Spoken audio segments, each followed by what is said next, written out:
Okay, everybody. Well, technically today is on the Julian calendar is the first of the year. So happy New Year, everybody. Yeah, right. First of the year. So another big lineup. The topic, the first three video clips I'm gonna play is Eric Swalwell. I think I said it right. Okay, and yeah, I just heard the speech on that lady. I'm gonna play the video. It's 8 minutes, and there's two other clips, and then I got a bunch of other good stuff. Hey Maria, do you get your Gmail yet? So I can get a hold of you.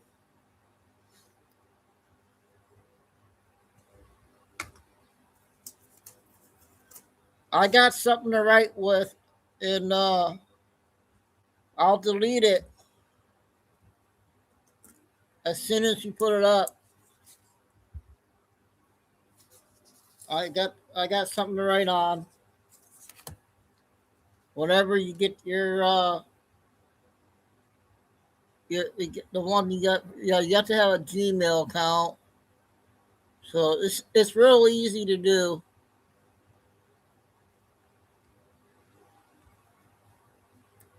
Yeah, someone said the other day, TikTok certified today is the first of the year. So, nothing's gone happening yet. That's okay. Sorry.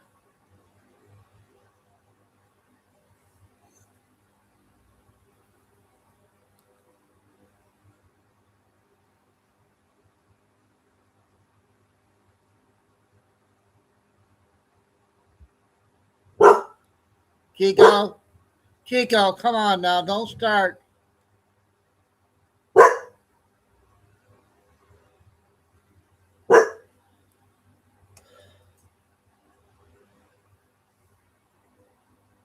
So, how many women do you guys think that's Swalwell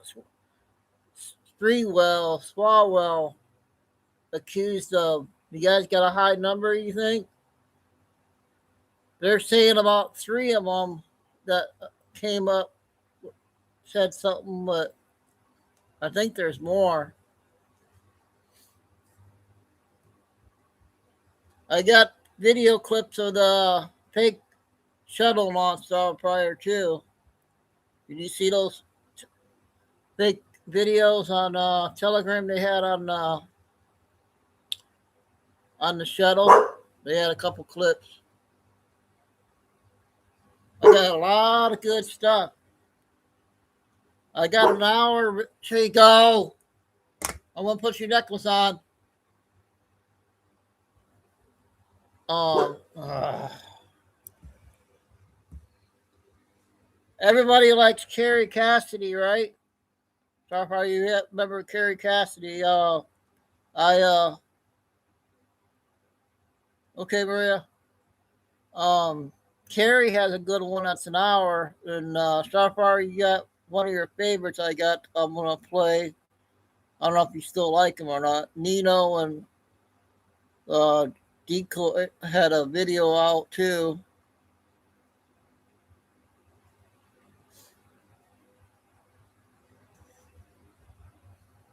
So yeah, I got Carrie Cassidy an hour, and I got Nino an hour, and a bunch of other ones. So we're gonna have two shows again today.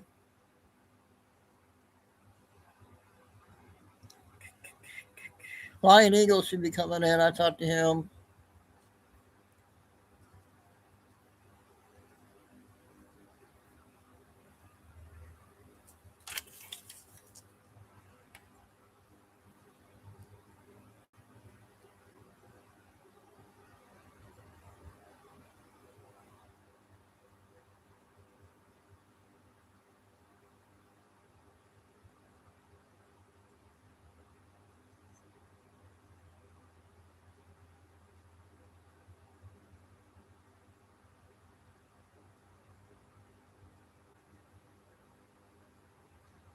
Well, I guess there was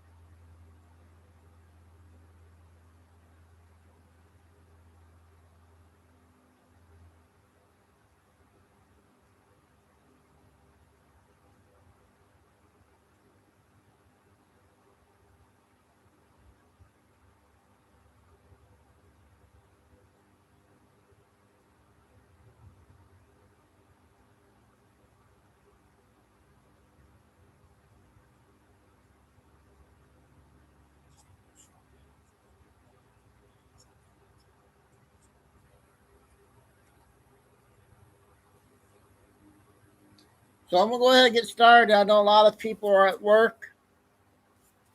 Hopefully they get to listen, like what we been doing. I gotta hang on a minute.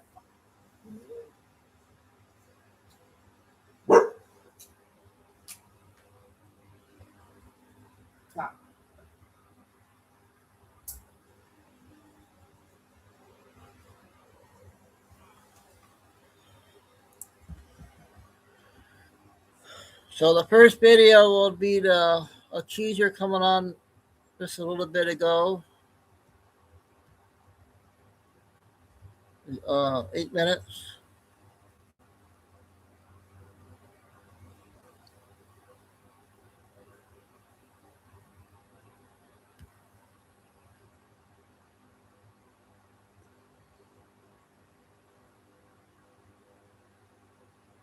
YouTube entertainment opinions only.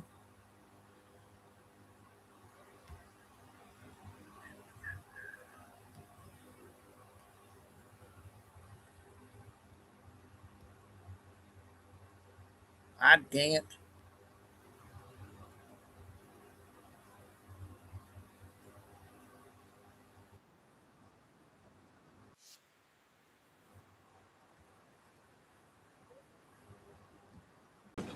What's your message to Falwell's wife and children, his family, who's going through this right now? You know, I have nothing but sympathy for his wife and his children. I'm sure this is a very difficult time for them. And the three women that you say who've reached out to you, are they based in California or are they elsewhere? I'm not going to provide any additional details or information about the three who have already reached out. What legal hurdles do you anticipate in this investigation? That'll be up to the law enforcement. Our priority at this point is just to make sure that Lana makes the complaint, makes the report to law enforcement, how they handle the investigation, their strategy, and what hurdles they may, they may find is up to them. Based on often these victims, these women feel that no one will listen to them, no one will believe them. When this news broke over the weekend, did this give your client the feeling that someone would finally listen and it was time to come forward? Thank you, Jim. You know, I think we've all learned enough to know now that when it comes to sexual assault allegations, it takes time for women or any victim to process what happened, to understand how to deal with the trauma, to work through it, and to get to a point where she is strong enough to come forward. It takes time. That's why the law has extended statutes of limitations, time deadlines to file, because the law recognizes that sexual assault allegations are different and it just takes time. So for Lana, now is the time. And even now, it's very difficult, but she's doing it. Ms. Druzek, had you followed Eric Swalwell's political career and if you're comfortable talking a little bit about how that made you feel and just kind of seeing his face? She's not going to be answering any questions. Okay. She had her statement. Can you answer that? Thank you. Was she following his career? I don't know. Ms. Bloom, I guess some who know Mr. Swalwell have suggested that he was living a secret life, a double life, and they were absolutely gobsmacked at all the accusations that have come. Whether in this particular instance, or perhaps in your experience, is that usually the case that people who are around someone like him are just totally in the dark on this, or are there clues? Are there people who should have known something was wrong? Well, it is very common when someone is multiply accused of sexual misconduct that the people around them don't know. That's very common. Or any kind of crimes. People on the street often say, I had no idea. So I think that's pretty common. In Do you have addition, a message for the social media content creators who started publishing some of these allegations and helped these women to realize maybe for the first time that they were not alone in what happened? Yes, thank you. Thank you to the women on social media, to the women who have already come forward, to anyone who's been an advocate, anyone who has assisted. It's very hard to do this by yourself. And anyone who can support women, who can help them, who can advocate, who can speak out, it makes a tremendous difference. So thank you. And I'll add to that, there's a phenomenon we see in our line of work. It's called collective empowerment, that when one woman comes forward or one victim comes forward against their abuser, it often empowers, like a domino effect, multiple other women to come forward. This is why Lisa and myself are always encouraging women to come forward, stop suffering in silence, because not only are you saving yourself, but you're also saving someone who you are empowering, who you will probably never meet, to come forward and step up and start fighting against their abuser. Lisa, you said that you're going to ask the Sheriff's Department to investigate the case, and Yes. you're going to cooperate with other entities, law enforcement agencies. Correct. What is the final objective? Hey, of this? Deb. What do you want to Justice. see? Where do you want to see him? Justice, that's the final objective. Justice for Lana. Yes? Can you describe where that photo was from? And Yes. can you give us any more details about the text messages or any evidence?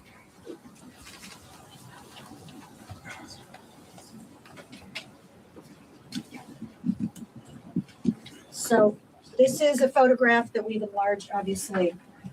It was the opening of a restaurant called Avra, A-V-R-A, in 2018. And it's one of the times that Lana described where she met with Eric Swalwell. will the firm be releasing any additional supplemental material to the media? Not to the media, to the sheriff's office. We will be providing all of our evidence to the sheriff's. Can you repeat which side of the picture? I'm sorry, I didn't catch it. So this was the opening of a restaurant called Avra, A-V-R-A, where this is Ms. Drews, this is Mr. Swalwell in 2018. How many times have the two seen each other or met each other? Right, so 3 times, as she said in her statement. There was no contact after the And incident. would this be the first time law enforcement is contacted By us? by Yes, commission? yes, Yes. okay. Okay. Could you react? We have 2 congressmen now resigning Yeah. before expulsion, and just a reaction to that before he's can move forward. Enough is enough. Of course, anyone in a position of power who is credibly accused of abusing a woman or anyone should step down. Of course, it should never happen in the first place. I think the American public is sick and tired of these stories, and I'm sick and tired of women being victimized by men in power. Enough is enough. It's really appalling. I'm glad at least these 2 have stepped down. There are 2 more who are being investigated in Congress for misconduct and facing expulsion. I can say briefly about Mr. Swalwell resigning from Congress yesterday. I do not, in my opinion, see that as an act of accountability at all. I see it as an effort to avoid the expulsion hearing that was coming, because once he steps down, the ethics committee no longer has jurisdiction to impose consequences on him. So even though he made some kind of a statement about I made mistakes, et cetera, very vague, not really owning up to anything, certainly not apologizing to women. I believe that was the reason why he stepped down, to avoid that hearing. However, there are other consequences such as law enforcement, and that's what we're doing now. What would you consider accountability? Justice via the criminal justice system. But also civil? Right now, we're focusing on the criminal justice system. We think that's the most important. Would you be a little more specific in justice? Can you tell us what exactly you're looking for? I'm not, because once you make a report to law enforcement, it is in their hands. We can control what we can control, which is we will answer all of their questions, we will cooperate, we will provide all of the evidence. And then the LA County Sheriff's Office and the Los Angeles District Attorneys will make a decision that they feel is appropriate. Okay, thank you, everyone. Thank you. Okay, I got one more I'll play.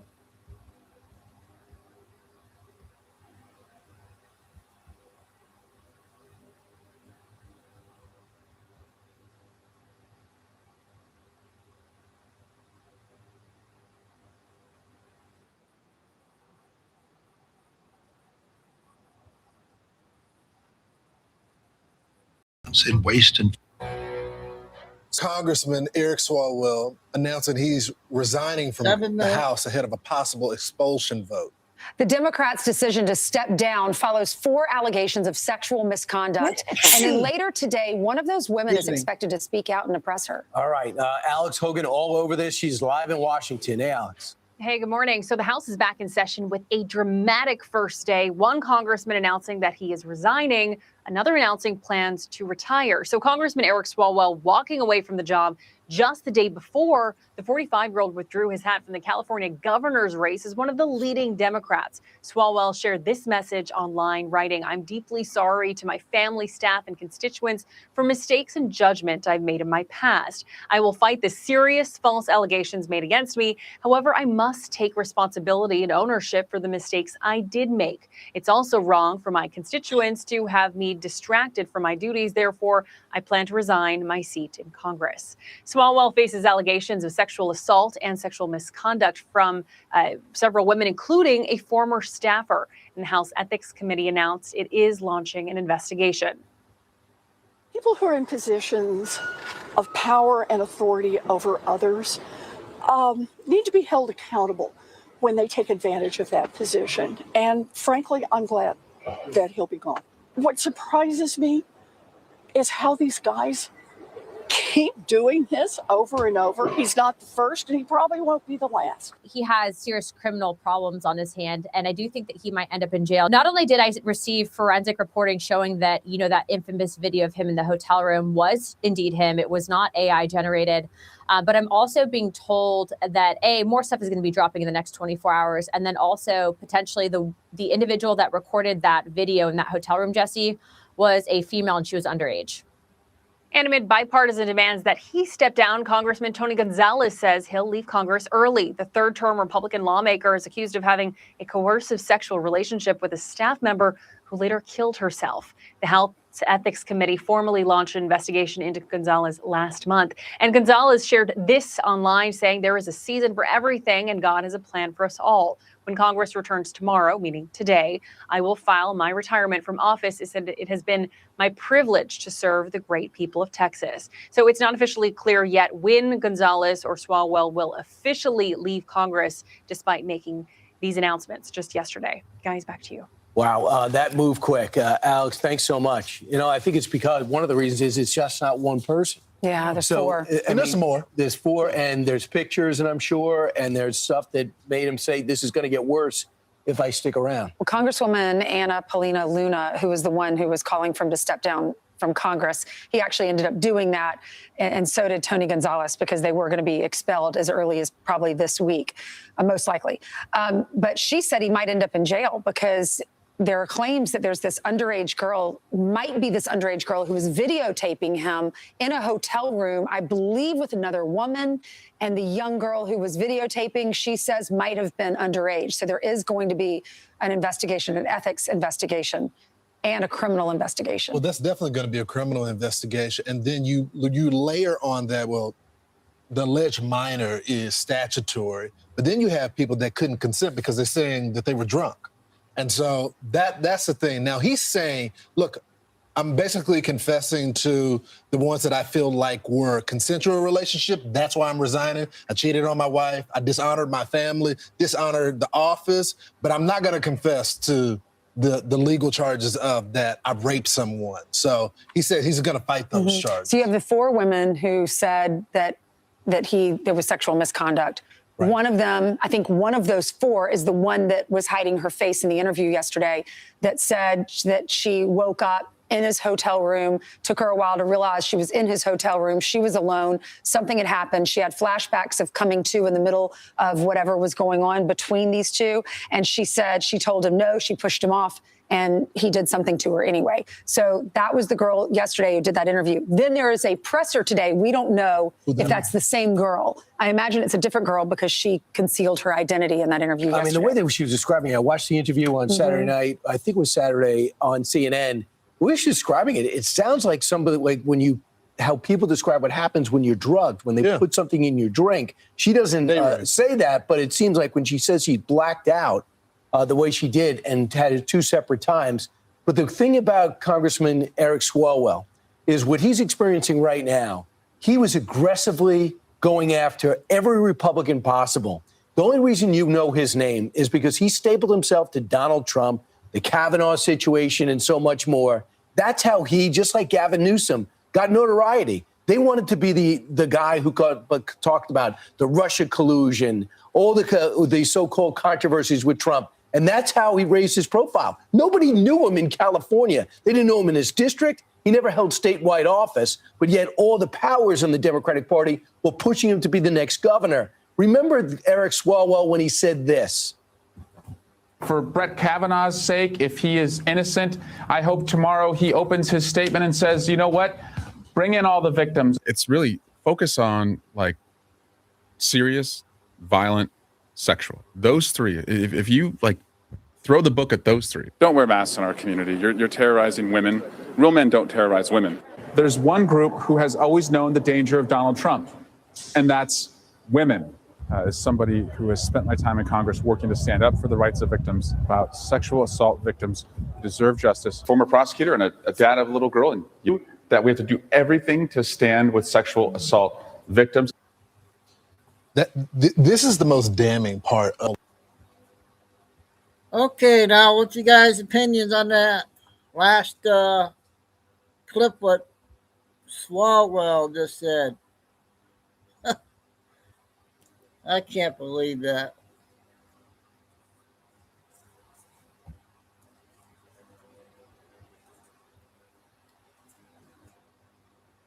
I wonder how many more senators and governors are involved. How many more are they hiding there? So the next video is a shooting happened in Turkey. Oh, wait.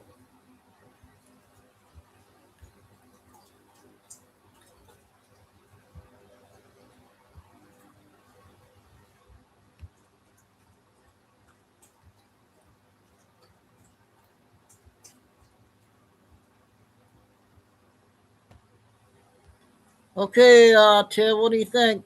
What does this mean? April 17th, 2026 is the 107 day of the year.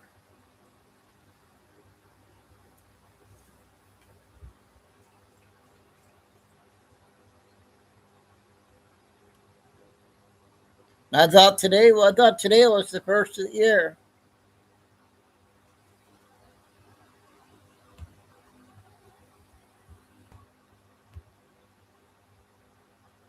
We'll play a little bit of this.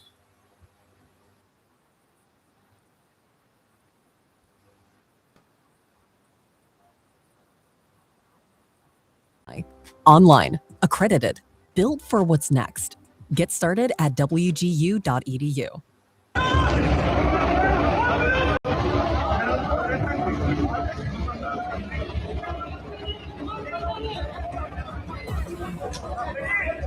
16 was injured in this one, guys.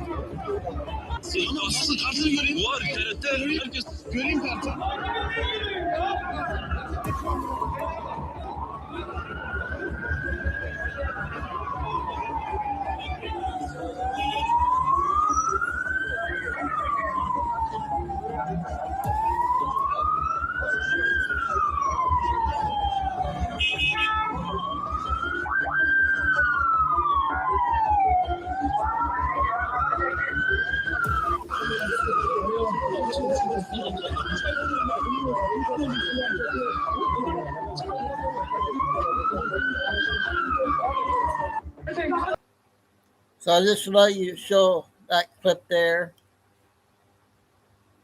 All right, we got the short clips coming up now.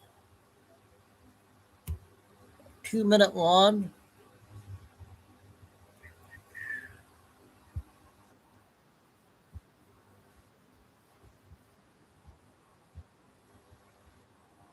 And as if he is Yeshua, right? Right. That's not what it is. So for all the Christians, and I understand Christians looking at that going, who does he think he is? He's not God. He's not Yeshua. Who does he think he is doing that? And it disgusts a lot of people. But if you know what's going on in this movie and you know how to read between the lines, he's letting you know he's healing the people, and not in the sense that he is our creator, in the sense that he is cleaning house. Okay, we know I got to watch what I say. Can't say the wrong things. My videos come down left and right. He is healing the people in a different sense. He's healing our nation. We are brought back to the republic. He's healing us. We need healing, okay? And he's not doing it in the sense that he's our creator. That's not, if you know how to read between the lines and decode actions and pictures like that, you will know he's letting the people know you can heal yourselves. Okay? Don't even need doctors. You can heal yourself. And he's also healing this nation and other nations also. Try not to take it the wrong way. I understand people are getting upset. He's getting a lot of backlash on that. People are saying, I don't support him anymore after seeing that. And I get it.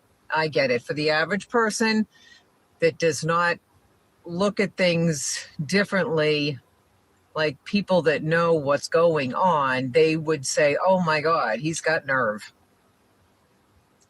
He's letting you know in a roundabout way, if you can read between the lines, we can heal ourselves, and he is helping heal us right now, this entire country and other countries. Have a great day.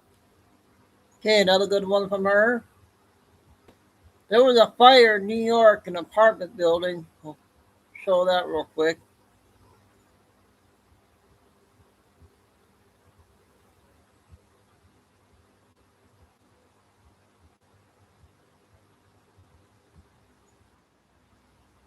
Does it actually matter how you water your lawn? Most sprinklers water in a circular spray, but Breaking this morning, fire erupted on the top floors of an apartment building in Chelsea, 7th Avenue between 22nd, 23rd. Flames engulfed those top floors about 6 o'clock this morning. Those flames are incredible. Eyewitness News reporter Lindsay Tuckman just got to the scene moments ago. Lindsay, what are you seeing right now?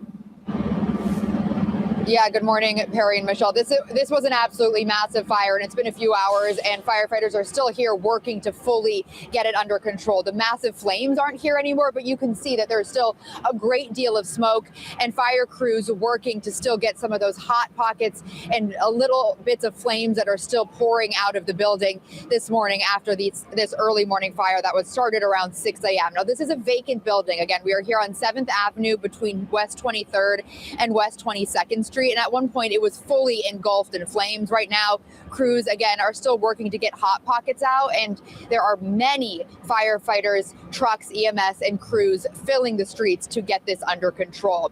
This is a 6-story vacant building. So we are told that there was no people inside, but they're still investigating at that point because it has been a few hours. It moved to a second alarm fire around 6:15 a.m. and then it became a third alarm by 6:24. You can see the video, just fire absolutely shooting out of the building, coming from the top floors of the building, flames just shooting into the sky, very heavy fire. But also at one point, the flames became down to the bottom of the building as well, bursting out of the front doors on the ground floor of the building, something you would be shocked to see in the middle of Manhattan on a Sunday morning. Really just massive. We're told by fire crews that 63 units responded, including 192 fire. So that was the other day, Sunday.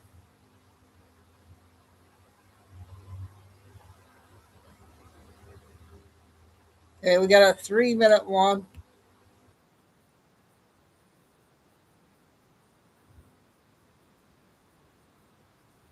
Didn't create the picture. Nick did back in February of this year. So anyways, this picture has so many comms. One, it's got the red cross. We're going to talk about that. Remember it. It's got red cross in there. Two, what Trump is wearing is often referred to a lot of religious leaders, like the Pope. Yeah, check this out. Okay, so here's just an example right here. You'll see kind of similar, right?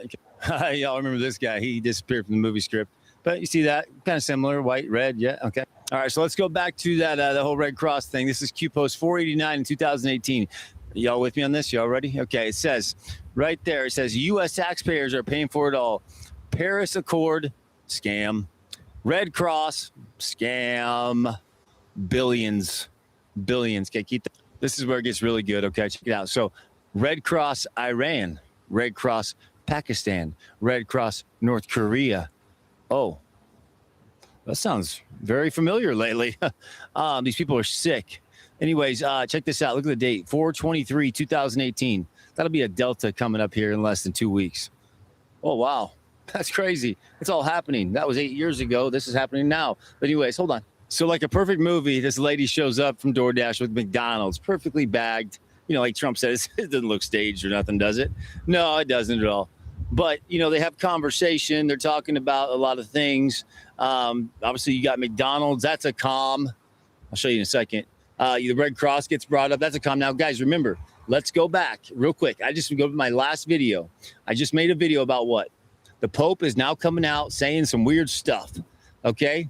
Trump's like, the Pope shouldn't be saying stuff. So now we have the Pope back in the picture. Remember, the Pope was no bueno.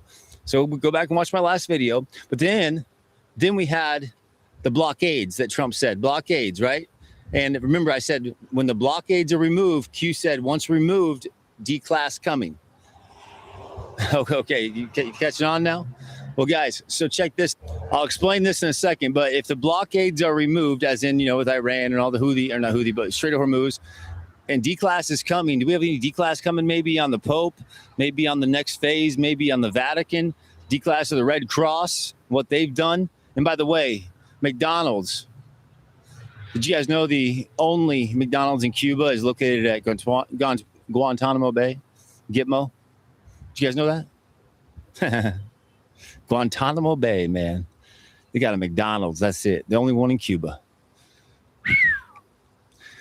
It's going to get really rowdy, my friends. Like I said, those who know, who've been deep in this operation, we get it. But if y'all need help, that's why we're here. That was a good one, Maria, you think? Yep, the people are awake. No, so that all that stuff with that lady was a calm? Wow.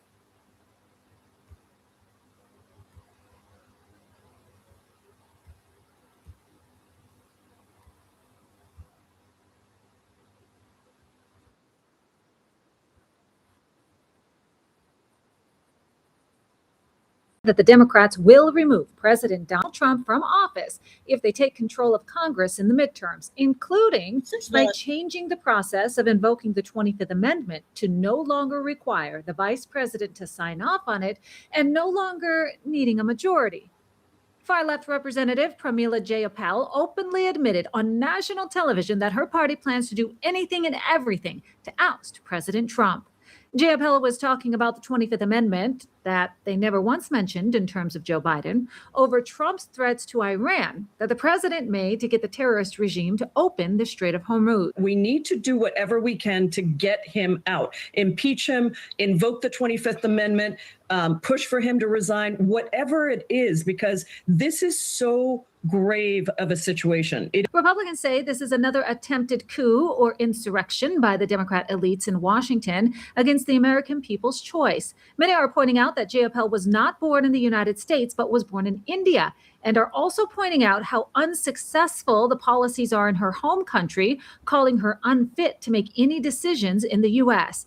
Okay, here are some fast facts for you. About 75 million people in her country live in extreme poverty, making about $3 a day, while about 342 million live in broader poverty at about $4.20 a day. Meanwhile, 236 to 262 million live in the slums of India. Chronic malnutrition is also an issue in her country at about 35.5%, which is 45 million children, while about 25 million children suffer from severe malnutrition, which is about 19.3%. Okay, guys, I just want to take a quick second before we get back to more news to tell you about a company that I've partnered with, Chapter. If you or someone you know is on Medicare, you need to listen up because there have been quite a few changes this year and it can get really confusing and time consuming. Plus, often you don't know if your rep is pushing a plan because they're getting kickbacks. With Chapter, you don't have to worry about that. They are experts on all things Medicare. They work on salary, and their goal is to get you in the right Medicare plan for your lifestyle. A 20-minute phone call that's completely free will put you in touch with a company that could save you a ton of money, time, and frustration. Give them a call, 347-960-3244, or go to chapter.org/Christina. That's 347-960-3244, or go to chapter.org/Christina. I trust them. Give them a call and get what's right for you. The illegal migrant who ditched his All 5-year-old boy right, to run Michael. from ICE has been ordered to be deported by a Will you judge bring me who back ruled that on? his family's asylum claim was fraudulent. The 5-year-old Ecuadorian boy named Liam Conejo Ramos became the poster boy for anti-Trump, anti-ICE partisans who claimed ICE detained the boy and sent him to a detention center. However, it was ICE agents who kept the little boy safe and took him to McDonald's after his father, Alexander Conejo Arias, took off running when ICE showed up outside of their home to detain him. Mainstream media outlets and Democrat politicians immediately claimed the arrest of a 5-year-old was proof that the Trump administration was cruel. The internet was flooded with the picture of the boy in a bright blue bunny hat and Spider-Man backpack, claiming that the family were desperate asylum seekers ripped apart by ICE. However, according to court records, an immigration judge reviewed their claims, found that they did not meet the asylum guidelines, and ordered them deported to Ecuador. DHS statements, family interviews, and lawyer accounts show that the Conejo Ramos family arrived from Ecuador in late 2024. The family says they used the Biden-era CBP One app to schedule a legal port of entry appointment and seek asylum. DHS officials, however, said there's no record of that entry, and they say the father came into the country illegally in December of 2024. In previous interviews, the wife, Erica Ramos, said she wanted the chance for her family to, quote unquote, live and work in the U.S. without fear of deportation. Conservatives say this and similar statements were proof that the family openly admitted they are economic migrants seeking better jobs and opportunities and not fleeing targeted persecution. Adrian also told reporters that he wanted asylum, quote, to be here for my family, for my children, and because he was scared of returning, but didn't provide detailed evidence of qualifying persecution in the public record. DHS says they offered him voluntary return, which he declined. By law, economic reasons, like coming to the U.S. for a better life or opportunity to work, do not qualify as asylum. Barack Obama released a statement after a Soros-backed opposition leader won the national election in Hungary. Hungarian Prime Minister Viktor Orban was booted out of his position by Soros-backed Peter Magyar and his TISA party. Orban had been in power for 16 years. Obama and Alex Soros, which is George Soros' son, immediately praised the shift in power. Alex Soros declared that the people of Hungary took back their country and rejected, quote, entrenched corruption and foreign interference, while Obama praised the outcome as a big win for democracy worldwide, saying, quote, the victory of the opposition in Hungary yesterday, like the Polish election in 2023, is a victory for democracy, not just in Europe, but around the world. Most of all, he said, it's a testament to the resilience and determination of the Hungarian people and a reminder to all of us to keep striving for fairness, equality, and the rule of law. All right, here are some fast facts for you. Between 2016 and 2023, Soros-linked Open Society foundations sent about $89.5 million to Hungarian civil society organizations. In the 2022 election year alone, that included around $17 million. The money was sent to groups who pushed open borders, mass migration, focused on judicial issues, media, opposition-aligned causes. Orban and Fidesz repeatedly warned that Soros networks, USAID, and EU channels were backing the opposition. They pointed to long-term funding of NGOs that later supported anti-government agendas. A Hungarian Sovereignty Protection Office report flagged at least $64 million in foreign-backed political pressure operation in recent years, involving multiple funding streams, including Soros foundations. That's what you need to know in Dallas. Christina O'Wild. Okay, Dallas news for the Texas people. Hopefully Kay will be in.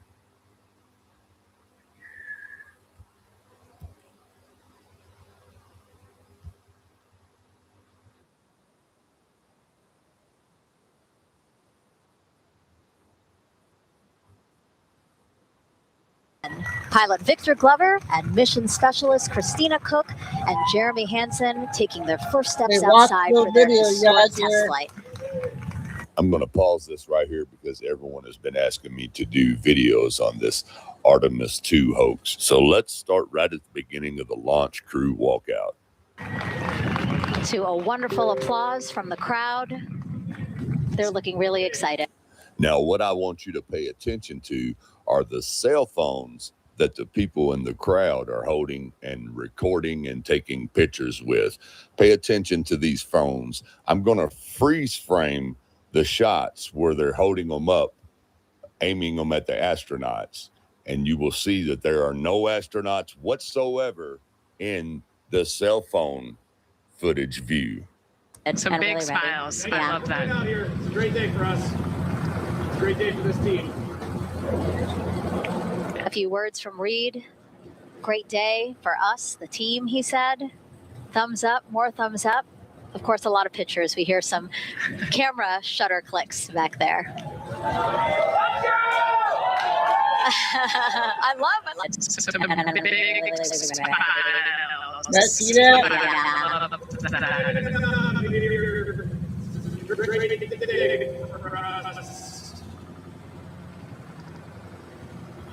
Wow.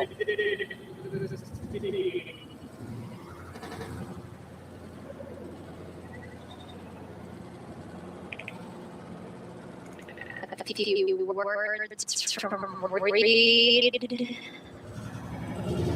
words from Reed. Great day for us, the team, he said. Thumbs up, more thumbs up. Come on, man. Now, we're not even 2 minutes into this 10-day hoax, and already we are looking at computer-generated images. Now, that crowd, they're really there, but they are called crisis actors. Now, these so-called astronauts, they're not really there. They are in a room, a total different room, a green screen room. That's why you can't see them on the live timed cell phone footage right there. You are seeing it from their Hollywood edited view on TV. So like I said, we're just getting started on debunking this hoax. I want to hear about it, Terry. Okay, that's the first clip on that.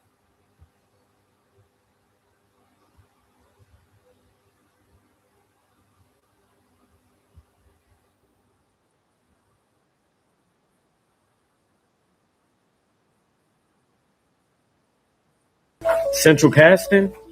Well, let's talk about it. 127th mission to the space station. Mike and Sonia are the two of the four American astronauts that are on that flight. They're right out of central casting. So today is April 10th, and the Artemis 2 is set to splash down in the Pacific Ocean. Do you know what else happened on April 10th? Here, let me show you. And also let me show you who was part of that central casting. On April 10, 2024, this popular TV show, Fallout, aired. Now, the thing about Fallout is, I found one of those astronauts on this show. Meet Victor Glover, who's the pilot of Artemis 2. Do you know who else Victor Glover is? Let's find out. Well, here's Victor Glover 2 years earlier as a cast member on that very famous show, Fallout, which aired April 10th, 2024. Now, when they tell you that they get them right out of central casting, they get them right out of central casting.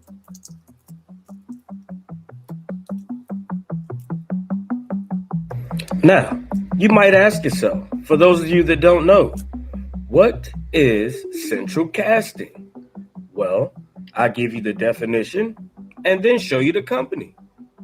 Central casting, the department of a movie studio responsible for casting actors, especially viewed as a source of people who are stereotypical of their role in appearance, behavior, or nature. And look at the bottom, a politician right out of central casting. Well, not everybody. Now, if you look here, Only it the says ones that are company, awake. Central Casting. It says Central Casting is the leading background actor casting company in the United States. We cast hundreds of roles on set every day. Sign up to be a background actor. And as always, this is for entertainment purposes only. I told you all, I'm trying to be a great producer like Spielberg, only for Central Casting. Another good one with him. Yesterday with Trump and that lady, we didn't see the beginning of it. There's a short clip.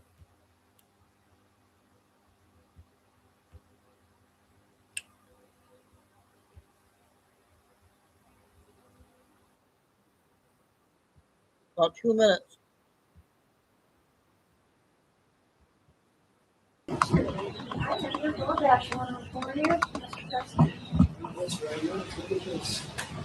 This doesn't look staged, does it?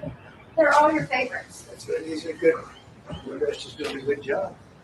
So, the reason for this is the fact that I heard you picked up an extra $11,000 that you didn't get because the tax bill was so big. The refund was the biggest you've ever had. Is that a correct statement? It definitely was. Yeah, I saved over $11,000 by not having to claim. Was that surprising to you? It was very surprising. Very Hey, surprising. and that doesn't include overtime in your case. This is only just based on what we did in terms of every other aspect. I didn't play your one lady yet. It was Got one 11,000. out. Yes. Isn't that incredible? And that's what it is. The tax cut. It's really, we call it the great big beautiful bill. We should call it the great big beautiful tax cut bill because it's a tremendous amounts of money. And that's overtime. That's also on Social Security, as you know. Yes. And it's pretty amazing. Yes, it is. And you're really nice. Would you like to do a little news conference with David and people? These are not the nicest people. They're not nice like you. You know that, right? I'll do whatever you ask me to do, sir. So the no tax on tips is something special, right? It's very special. And that's the one that really pretends you more than anything else. Yes. It's fantastic. It's so such an honor to meet you. And I think you voted for me, didn't you? Maybe. Yeah. I heard you're a great supporter. We appreciate it. I'll put this over here. And why don't we have a news conference with the president? So that was at the beginning of that yesterday. All right, we got a 4-minute one from one of our favorites.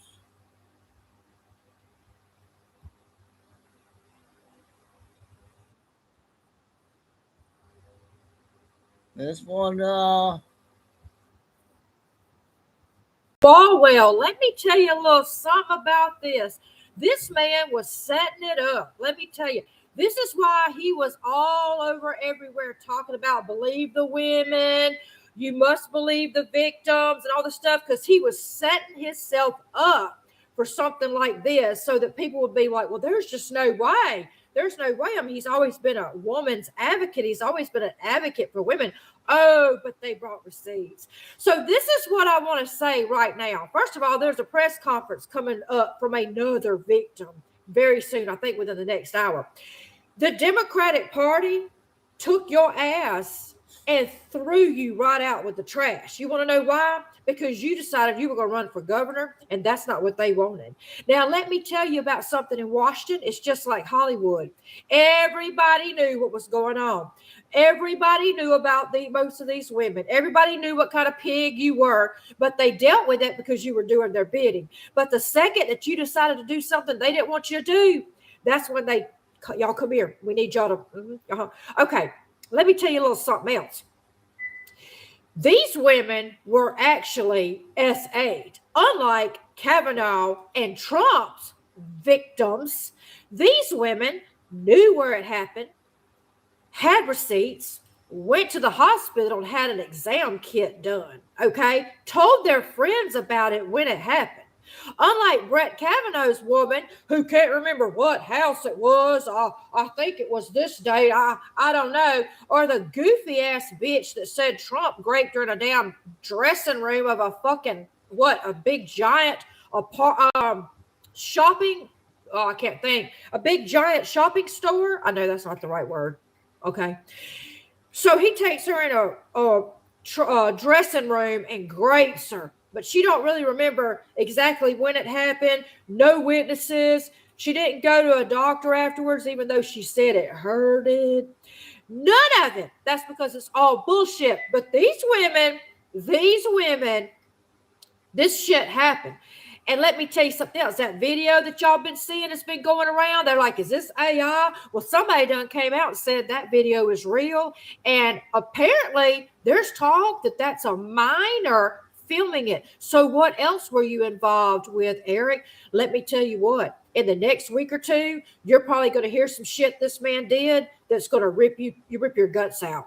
I can guarantee you this man has been with hookers, probably underage women. God knows what he's done. He seems to me like he's in a little bit of something where you unconscious. Maybe he likes people who don't seem like they're alive. I'm making that up. But what I'm saying is there is some bad shit that's coming. The second thing I wanted to talk to you about, don't ever doubt our president. Do not ever go, well, I wonder what. No, fuck that. Don't ever doubt him. He's freaking brilliant. Iran is like, we're going to shut down the strait. We will destroy your economy. And Trump's like, hold my beer, motherfucker, because I'm shutting down the strait. So guess what we got? We got all these ships headed toward the USA to buy our oil. The man's a genius. The man's a freaking genius. He is what he is. I don't give a fuck. I love him. He does right by America.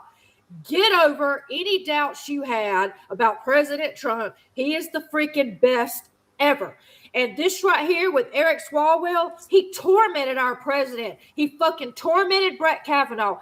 That's what the Democrats do. They're a bunch of cape-wearing, hooded demons sitting around a fucking buffet table with all their little knives and feasting. And you know exactly what I'm talking about. These people protect their own.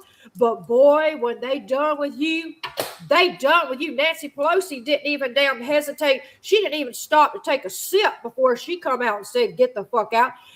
I love it. I love it. California, you're unraveling right in front of our eyes. Good morning, everybody. Boy, let the chips fall where they may. Eric? That was a wild one there.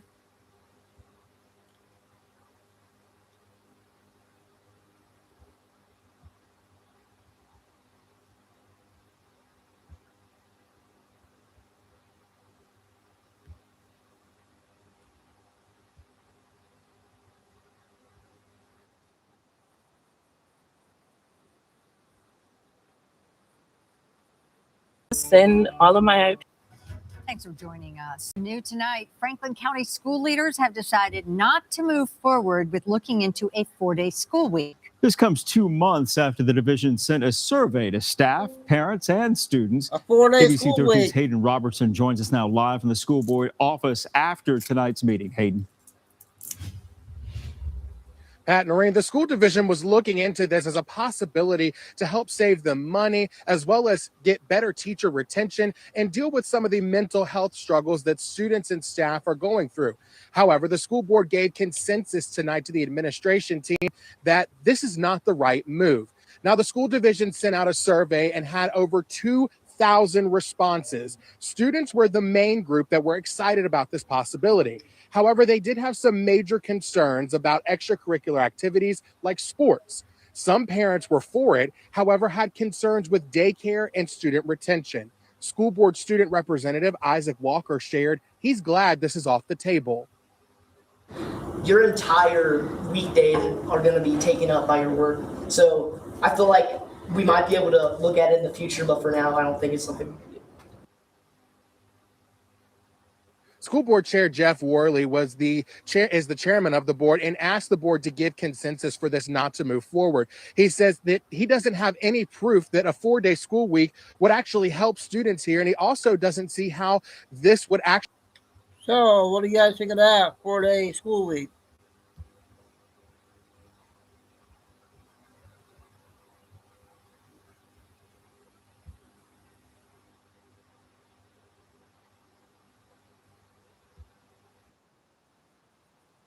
There's another one.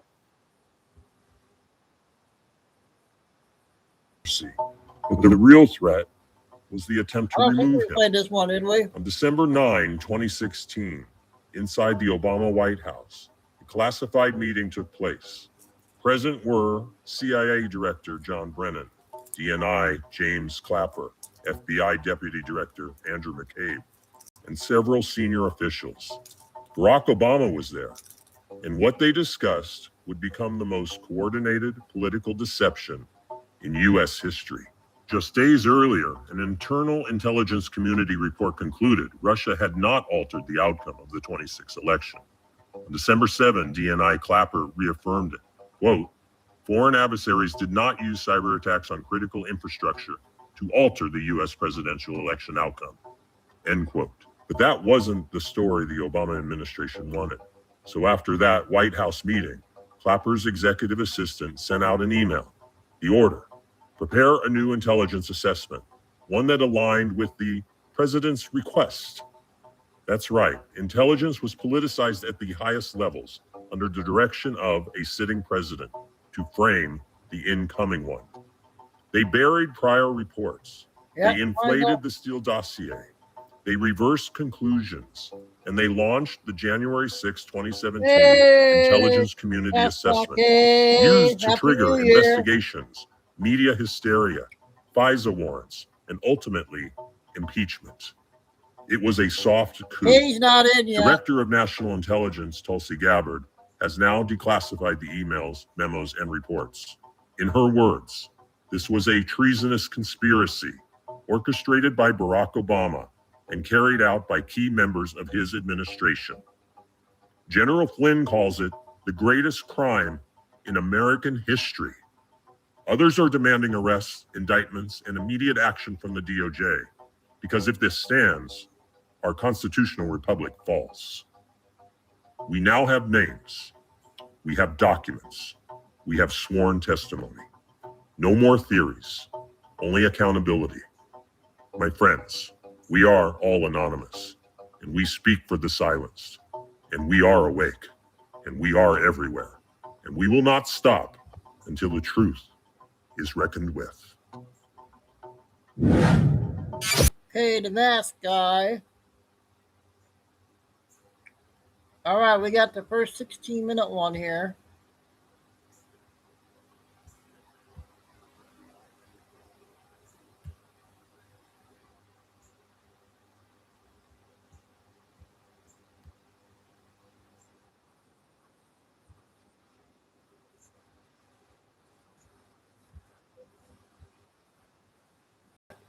Fiber help.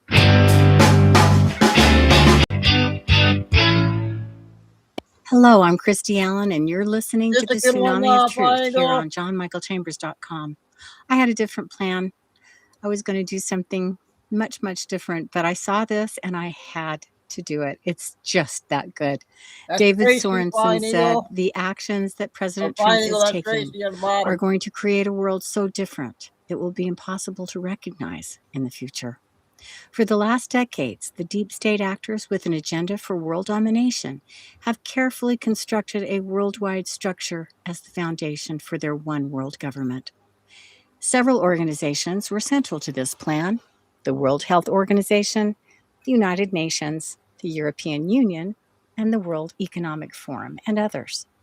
The role of the WHO was to become an effective world government under the guise of international health emergencies. The elite create these emergencies themselves and then use the WHO to seize absolute and unchallenged control over every aspect of human society in every nation of the world, for our safety, of course. They had a plan of 10 years of ongoing pandemics with perpetual lockdowns and I don't listen vaccine to her very mandates, much. Is she okay, you totalitarian guys? censorship, and tyranny, which would have resulted in the Great Reset in 2030. You will own nothing, have no privacy, and be happy, unquote. I reveal the evidence for this plan in my films and reports on SWD. The method to seize absolute control over the entire world consisted of having every nation of the world, 194 in total, sign a pandemic treaty. This document would surrender every country into the hands of the WHO whenever they declared a new health emergency of international concern, just as they did in 2020. President Trump took several actions to thwart this plan and turn it against them. First of all, he ended the first pandemic after only 8 months, which, while it was supposed to last for years, followed by a second and third pandemic. Second, he ended the censorship, which was key to this agenda. Without censorship, this cannot succeed, as the lies of the elites must be believed by a critical majority of the population. That's why censorship exploded in 2020, shutting down every opposing voice, even from world-leading scientists and medical authorities. Silencing all dissenters is the foundation of every tyrannical regime. By outlawing censorship and restoring free speech, Trump effectively ended their operation and liberated the world. On top of that, he collaborated with Elon Musk in purchasing Twitter, which was immediately used to spread critical truths to all of mankind, resulting in the awakening of hundreds of millions of people in every nation of the world. 16 minutes. This became so powerful that the European Union tried to ban X, which failed. It does show how devastating this has been for them. The third step taken by President Trump to eliminate their agenda for world domination consists of removing the United States from the World Health Organization. This set an example for other nations who followed suit. China, Italy, Russia, and others abstained from signing the treaty. By not only refusing to surrender the United States to the World Health Organization and even ending the membership altogether, President Trump literally smashed their agenda for world domination. The implications of this are staggering. Many people have adopted the vain sentence, "Nobody is coming to save you." By this, they refer to Trump not being the one who will save the world. The stupidity of this statement is incredible because the world has already been saved by him. President Trump literally saved all of mankind from the most diabolical plot ever to be devised in all of history. They had been planning this for many decades, and Trump crushed it in a few months' time. But it's not all he's doing. The United Nations is another powerhouse of the deep state, created under the guise of defending world peace, but in reality as a tool to cause wars and establish criminal control in nations worldwide. The United Nations was set to become a central hub of control in the world government, alongside the WEF and WHO. During his recent address to the member states, President Trump publicly denounced the United Nations, telling the world what a useless and failed institution it is. And he has simply replaced it with his own alternative, the Board of Peace. This is a chessmate move that, again, ends the agenda of the worldwide deep state. President Trump then went to the World Economic Forum and obliterated their illusion of being the architects of a new world. During Tracy, did you see those clips I played with the shuttle when they were coming out? The astronauts? I'm going to be playing this one. I got an hour. I'm going to play one of the hour ones. Do you guys like Carrie Cassidy? Then we got Nino one. We'll play Nino later. Or do you guys want Nino first? Then after this one, we got a good one from our YouTube lady, Tracy. That she's really funny. Everybody likes her. We'll play that one. She has a wild one today, Flying Eagle. Hopefully Kay will be in.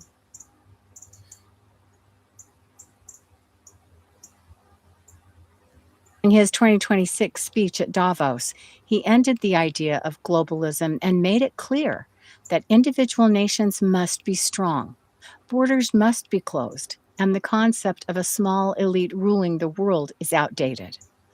Once again, a fatal blow to their plans. He continues his war for freedom with a strategic chain of actions that will lead to the dismantling of the European Union. Together with Elon Musk, who has the largest social media following of anyone in the world, President Trump has been exposing the corruption of the EU and calls for the abolishing of this globalist tyrannical institution. He supports powerful voices in Europe who oppose the elite's agenda and want to restore sovereignty of individual nations. This will lead to the liberation of Europe. Apart from these geopolitical moves that are abolishing the rule of the satanic elites, President Trump is ending their key operations necessary for their plans. International drug dealing is one of them, as the distribution of drugs to weaken the population of entire nations and destroy society at its very base is essential to the plan of the elites. Trump has taken out several of the world's largest drug barons and their networks and has unleashed a full-blown war against them. He is the first and only U.S. president to ever do this, and the only world leader by all means. The invasion of Venezuela and the war against the Mexican drug cartels is one of the most dramatic acts of liberation of the human race in all of history. Countless millions of children, youth, and adults will be saved from total devastation thanks to the ending of these drug networks. Another massive blow to the worldwide satanic operations is the abolishing of USAID.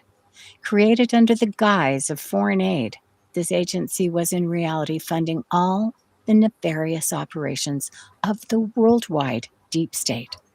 Bribery and corrupting of politicians around the world, toppling of governments and election interference, the promotion of LGBTQ and transgender sexual perversion, mind controlling the nations through mainstream news media, funding of terrorist organizations, child trafficking and pedophilia, and many other evils were directly funded with American tax money laundered through USAID.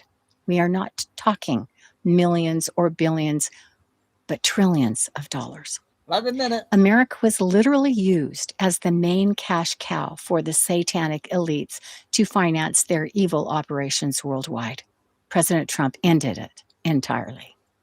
As taxes have always been the primary source of finances for the deep state, President Trump is in the process of abolishing the IRS and ending the era of income tax.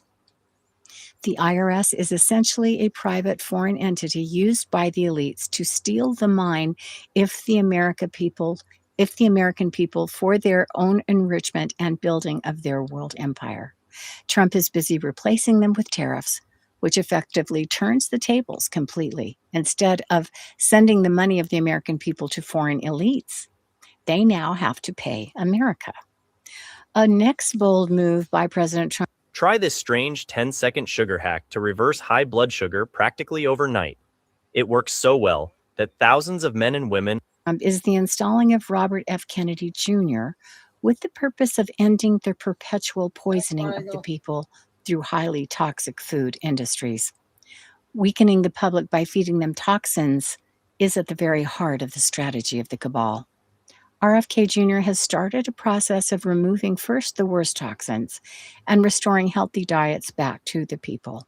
This will end the era of extreme weakness, obesity, fatigue, and brain fog, and will make people strong again. It goes hand in hand with attracting Joel Salatin, one of the world's pioneers in natural agriculture, as an advisor to the USDA. The goal is to reform the entire food production chain and making it healthy again. At the same time, Bill Gates has been forced to halt his programs of creating synthetic meat, which is another act to save humanity, as these lab-grown meats have shown to be extremely carcinogenic. The list continues with President Trump removing the USA from the Paris Climate Accord. This is the world's central entity in the agenda of using the hoax of supposed climate change as the next excuse to implement global tyranny. After the failed chain of pandemics, climate CB ante was their next weapon. Not only did Trump end their world rule by removing the USA from it, he also forced Bill Gates to make a 180-degree turn on climate change. The past years, Gates was the man voice worldwide pushing the climate change hoax, which even led to the massacring of millions of cows worldwide, as he claimed they were emitting too much gas.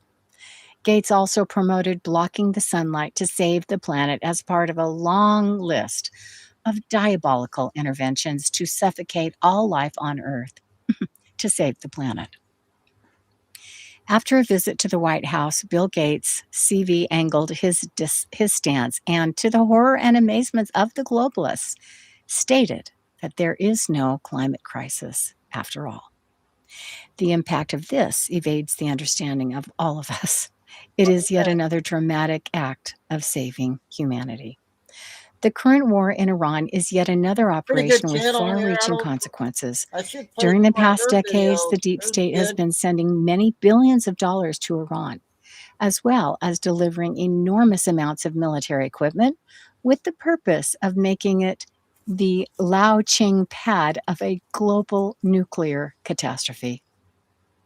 Israel and America both played a key role in this, although Israel performs the theatrical act on the public stage of being Iran's enemy. They have been building nuclear bases and a strong military in Iran for many years, along with the deep state actors like Obama, who sent billions upon billions of dollars from America to Iran. As I documented in the report, Israel's plan to launch a nuclear war from Iran on SWC, the agenda was to destroy America and other nations who were an obstacle in the path to a one-world government. Obama was installed with the mission to weaken the U.S. defense to the point where it would be unable to protect America against this attack. Hillary Clinton was supposed to finish the job, but Trump kicked their house of cards to the ground and rebuilt the U.S. military in no time. Now, he is not only stopping the agenda for a worldwide nuclear catastrophe, he is also ending one of the most satanic regimes in world history that has publicly slaughtered tens of thousands of its own people. Since the deep state I staked this extreme is Islamic regime Iran was turned into hell on earth. That is why the Iranian people are celebrating en masse in the streets, knowing their hour of deliverance has come. Much more has President Trump done to end every single plan of the elites. On the surface, he appears to collaborate with Israel, much to the dismay of people who fail to look a little deeper. In reality, he is abolishing Israel's plans by revealing its true nature to the world. The very fact that Trump is using Israel to end its own very own plan is ironic and glorious at the same time. As the public is unaware of any of this, as populations merely scratch the top layer of the superficial narrative, it's impossible for Trump to reveal the true operations, but fact is, humanity is being woken up to the desires of Israel to rule the world. Last but not least is the ending of the sexual blackmailing operations run by Israel through people like Epstein, who was deeply connected to the Israeli Mossad, just as his right hand, Ghislaine Maxwell. Israel used them to trap powerful leaders in America and the world so they could blackmail them for the rest of their life. First, President Trump arrested both of them, effectively ending this operation. He also tricked the rats and the IRATs, Illuminati rats, and lunatic left in demanding the release of the Epstein files by acting as if he opposed and even denied them. And then President Trump was able to release the files, which are exposing these horrid practices to the whole world. I can write an entire book on everything President Trump is doing for the liberation of humanity. He is, for example, also ending the era of stolen elections and will secure the process of voting in righteous leaders, which is yet another fundamental blow to the elites who relied on election fraud for positioning their agents in every government. Trump also destroyed the monopoly of the mainstream news media, who were used by the control to mind control mankind into blind obedience. President Trump is also in the process of creating a whole new financial system that will end the global rule of the elites in the financial realm. One by one, Trump is killing every single operation of the Satanists who have been terrorizing humanity for centuries. These are just a few obvious examples, but there are hundreds more actions taken by Trump that end the rule of evil. He is bringing faith, the Bible, and prayer back to America. He is ending the persecution of Christians while putting an end to the transgender movement and restoring healthy sexuality back to society. In tandem, the indoctrination of the youth with the woke mind virus is being ended through the abolishing of the Department of Education, and free, high-quality education will be provided to America's youth through the new online American Academy. As I said, the list goes on and on and on and on. Every single step taken by President Trump is historic and world-changing. In 10 years from now, the world will be unrecognizable, and this is only the beginning. The process of reformation set in motion will continue into future generations. As all the worldwide structures of the cabal have been crushed by Trump and the worldwide alliance of so-called white hats, a whole new era emerges where the good people in this world can finally rise up again and start building a whole new foundation for humanity. It will be critical that all the people do their part in this, as the doors open to become positive world changers who reform healthcare, education, entertainment, technology, finance. And it is important to step out of the mindset of the old world, which consists of a lot of complaining about all the evil and shifting into a whole new attitude of focusing on building what is good. May we all see the opportunities for a better work that are emerging and undertake great and small exploits that will shine a bright light of hope and healing for humanity. A huge thanks to David Sorensen for writing that. And hey, thanks for listening. Okay, I thought that was a good one. I'll play more of her videos. All right, we're going to get the YouTube lady.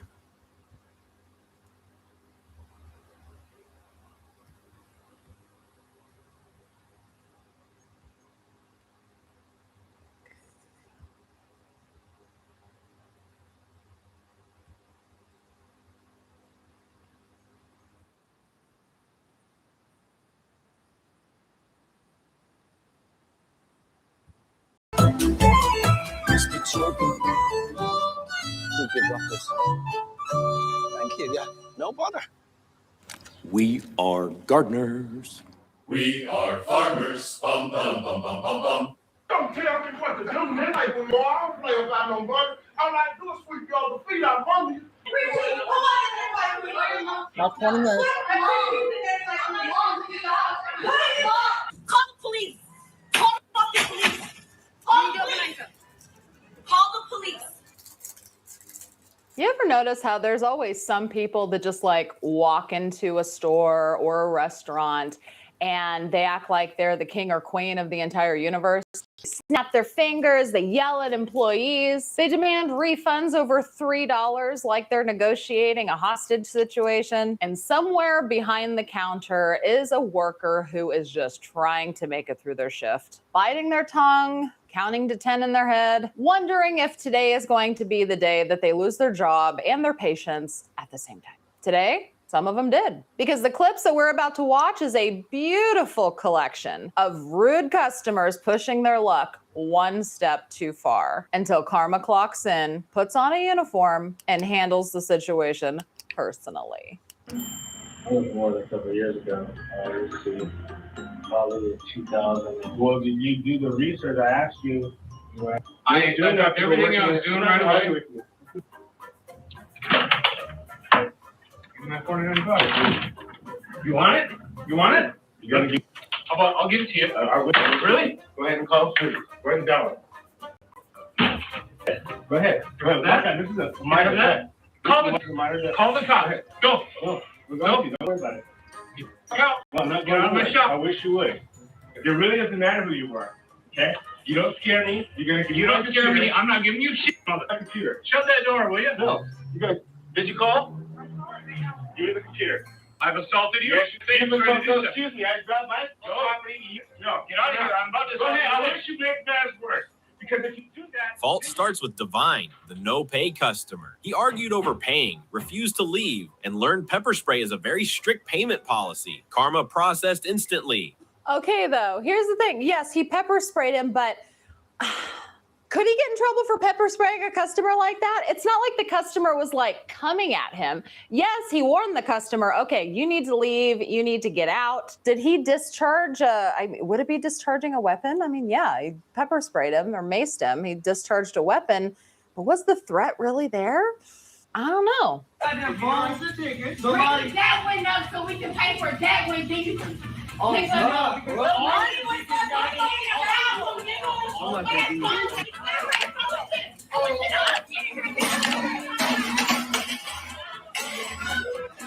Dine and dash, bad idea. Waffle House staff suddenly turn into WWE stars. Karma served hot with a side of hash browns. Why you gotta pick a fight with Waffle House employees? What? That's such a mistake. I did an entire video about shit going down at the Waffle House. I'll link it up here if you missed it. You don't mess with Waffle House employees. They'll lay your ass out.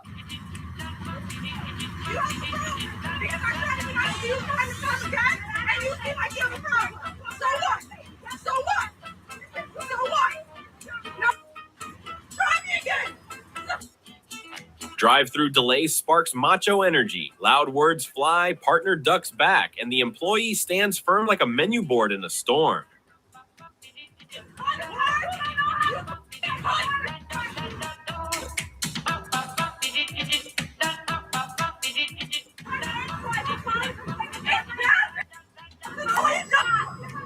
Yay, you made it.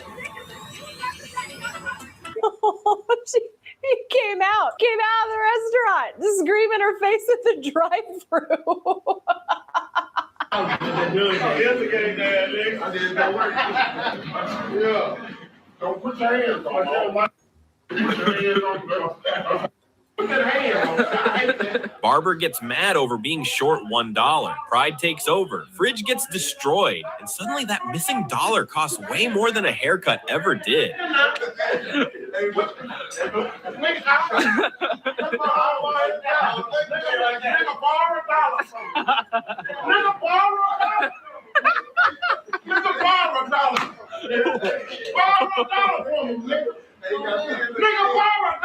He was kind of laughing like he thought the guy was joking. And he grabs his pants and starts swinging him around. And now suddenly the look on his face is way different, is it not? He's like, give me my dollar. And the guy's like, wow, you're actually mad about $1? Like his demeanor changed immediately as soon as he started getting swung around by his pant leg. Nigga, you don't tell me what to do. Man, like with me, boy, I don't play about no money. All I do is sweep y'all the feet out from you. I believe with no money. That's square business. That's square business. You don't, nigga, shut up. He don't play about his money. Okay. Give him his damn dollar.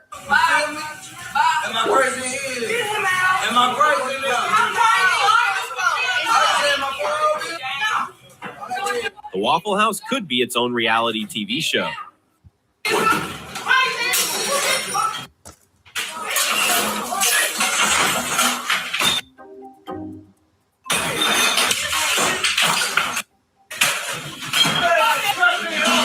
That's why I'm saying Waffle House employees don't play.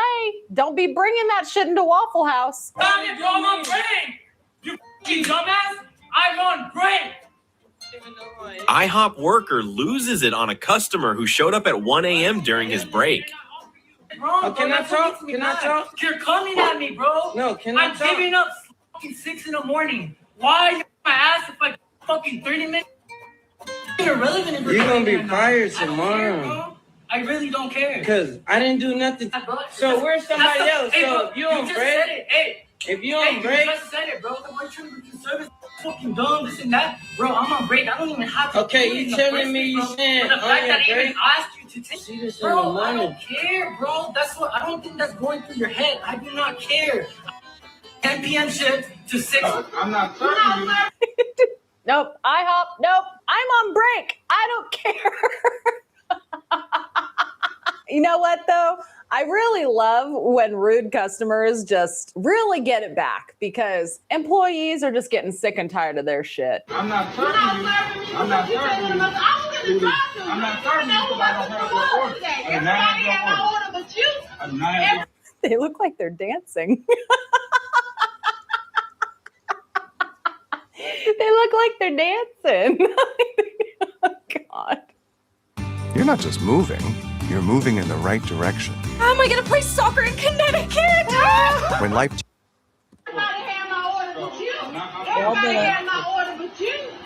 She wanted to fight over a problem she caused. He chose patience. That calm wasn't weakness. It was professional level self-control. Oh my God. All over McDonald's? Over McDonald's? Over McDonald's. It don't matter. I'm not going to hit you back if you're a whole woman. I'll hit her back. You're a whole woman. Whole woman. Oh. Hell no. I said, hell no. You want me to... Oh. Get her license. Hey, get her license plate. Get her license. Get her license plate, my boy. Get her license plate. Hell no. Dude. Dude. Yeah, get her license plate. She shoved him. He could call the cops and prosecute her. He should. She literally walked behind the counter. I believe that was McDonald's. Literally walked behind the counter at McDonald's and shoved an employee. She could get arrested. Absolutely, she could. Get that bitch's license plate. On the ground! Now! Oh, my fucking car. Don't get out. Oh, look! Oh, they got taser.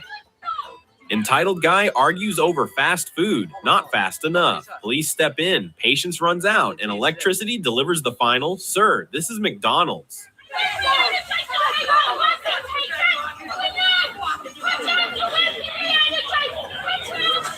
Oh, my God.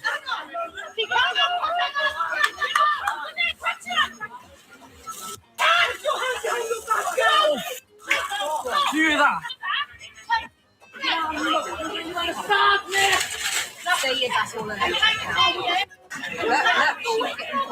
He got his ass tased in the parking lot of McDonald's. Damn. It's not that serious, bro. It is. You can give me my money back, or I'll call the cop. I'll call the cop. Give me my money back, or this is... Stop talking to me. Give me my money back. Stop talking to me crazy. Then get somebody else that can do their job. Getting mad over a $3 burger. Bro, your stress just costs more than the meal. Chill, it's just fast food, not life insurance. Give me my money. I'm not no kid. For what? Neither am I. So stop talking to me like I'm one of you. And that's why you ain't getting your money. Wow. Hold on. I'll give it to them to give it to you. If you cut, okay? And y'all still coming back here, right? Where am I? Oh, God, you call me. Please call me. You fucking dumb. I'll be all of that. I'll be everything you call me. Man, there's a lot of shit going down at McDonald's, too. Oh, McDonald's is not Burger King. You do not get it your way, and I'll see myself out. Meet entitled Ed. Thinks McDonald's is a bar. Staff asks him to chill with the smoke and booze. Suddenly, he's the star of a meltdown. Now! Cross the line. I didn't. I didn't. You crossed the line. You crossed the line. And I'm not stop. What's up? What's up? And I'm going to deal with this already. What's up? What's up? What's up? I'm not playing with you. What's up? All right? You crossed the line. I told you. You finished drinking. And you came over there and you interrupted me by my meal. You didn't ask me to do shit. You didn't ask me to do shit. You asked me to leave. Did you ask me to leave? You call the police. I am recording. You never asked me to stop. Get the customer. You're not going to touch me.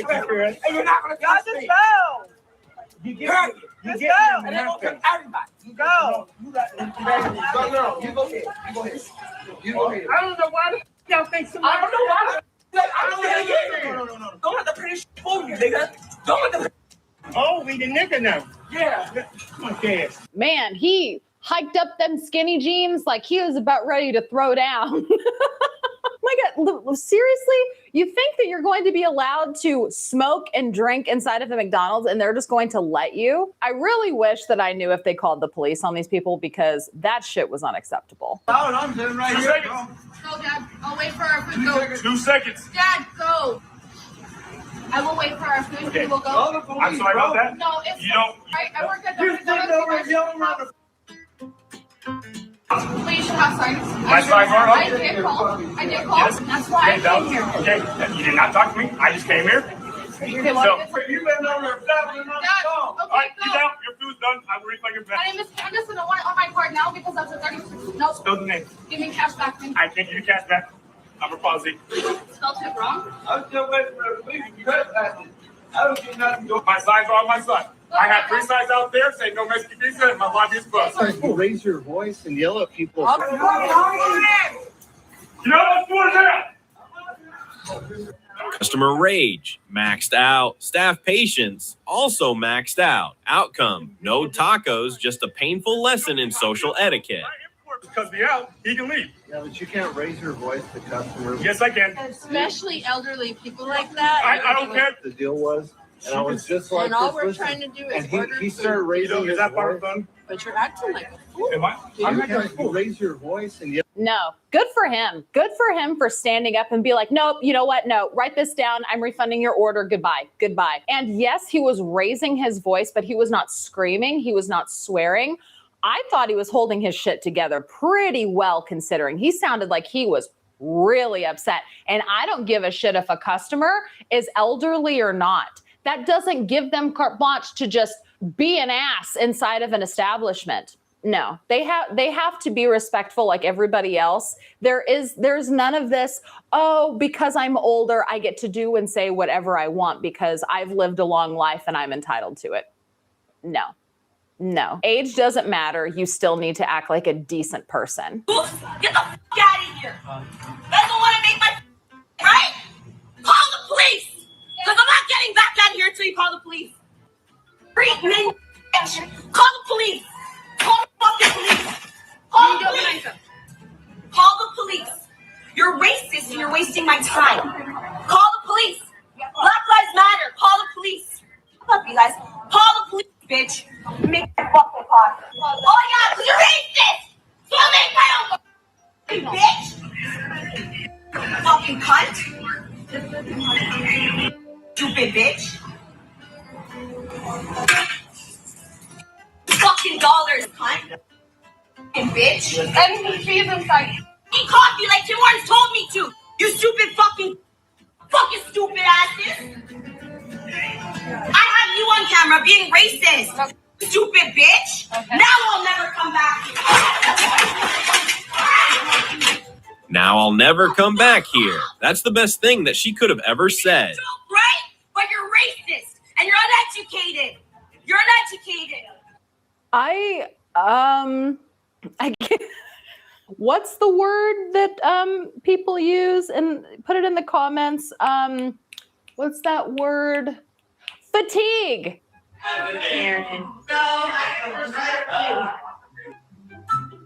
Younger, funny. So you guys are going to get $7 or $100. You can get up. No! Give me the free tea. Free tea. Hold on.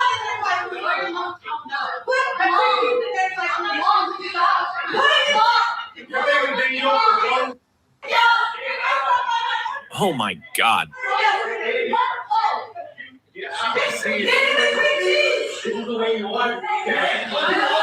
It's about over. I wouldn't do it. That poor kid. That poor kid is sitting there shushing his own mom because she's making an ass out of herself. I can only imagine what she's like at home. That poor child. Excuse me, I didn't ask for whipped cream. Oh, you didn't ask for whipped cream? Did you say that at the register? Yeah. Okay, so that means that this drink. So if you could kindly sit your. I will call you. Every restaurant worker has dreamed of saying this, right? Oh, you didn't ask for whipped cream? Okay, then this isn't your fucking drink. Stand back, sit down, and wait your turn. Obviously, that wasn't a real interaction. It was play acting, but god dang, I love that. Said we got a bolt in his tire from our parking lot, but you don't want to show me the video. I wanted to ask him. I got the video. Show it to me. And I called you and you said, yes, that all happened. He watched it. Charlie, you saw the bolt go in his tire? I'll give anybody a receipt. Anybody a Can I see receipt. the Show me your camera. Right. All I did was the whole hour. Right. I didn't see it, obviously. If I You seen said it, you I seen asked it. for Right. That's not from our parking lot. That's the bolt. Yeah, that's definitely not in our He parking lot. blamed the parking lot for a bolt big enough to build a bridge. Evidence? None. Defense strategy? My lawyer will call. Renovation, meet innovation. With the Bath Fitter PermaFit solution, we measure with laser precision so your tub fits perfectly over your old one. We install in a day with no demo or mess. Smart, cost-effective, and guaranteed for life. Bath Fitter.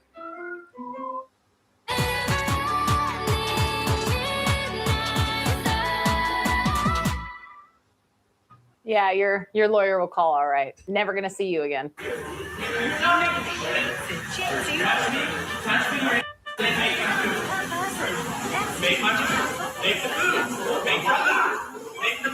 I wasn't lying. And you ignored me. Make it. Make their food, make my food, and now maybe I can get out of here. Acting like you're doing something on the phone. You're sitting here on the serve the people, and then go ahead and get what you have to do done. So you're sitting here for longer than I have to.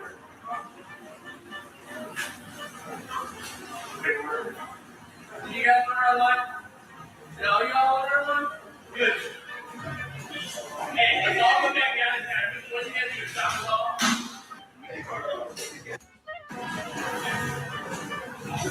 It's just Chipotle. It's not that serious. It's not that serious. I know. I'm not a thief. Yes, you are. Why are you fighting like that? Why are you fighting like a thief? This wasn't Ocean's 11. It was Pocket Change Zero. Family Business caught him mid-dream of free merge. You ain't going anywhere, thief. Not that I can see, but I don't know. Yeah, let her go. Let her go. Settle down. Yes, sir. No, I was going to pay for it. My God. Make sure the cops check her bag for more merchandise. I paid for it. Sit on here. What are you going to do? I'll take care of it. No, you're doing it. I got it. Thank you, Dustin. Thank you, Joe. Yeah, hold her ass back. Got it. Get up. You're not going anywhere. There's 4 of us here. We're not going anywhere. The cars are on their way. You ain't going anywhere, Steve. You booked it.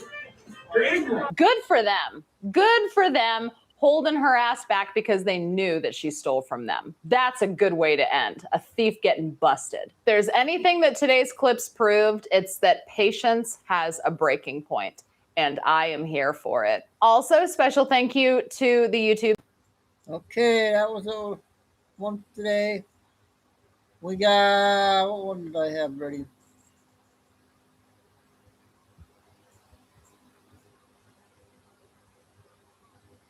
Oh, we got an 8-minute one.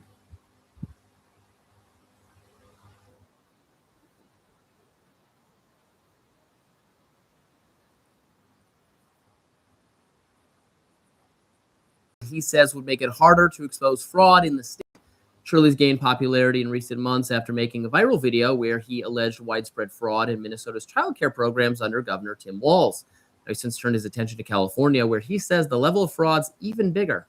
Now, the bill in question is Assembly Bill 2624 and seeks to establish what it calls privacy for immigration support service providers. The text of the bill says it would, quote, prohibit a person, business, or association from soliciting, selling, or trading on the internet the personal information or image of a designated immigration support services provider, employee, or volunteer.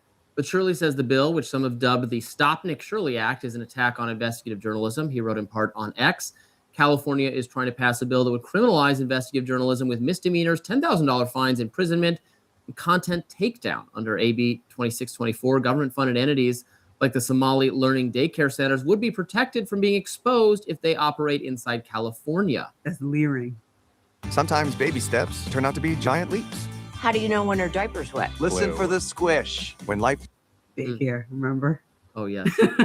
The bill's author, California Assemblymember Mir Bonta, blasted Shirley's claims, writing, quote, false AB 2620. That's a bad one, you guys. I think they were saying negative things about Nick, right? So we're gonna check this Nick Schumer video. Oh wait, no, we got this one. We got the newest military video.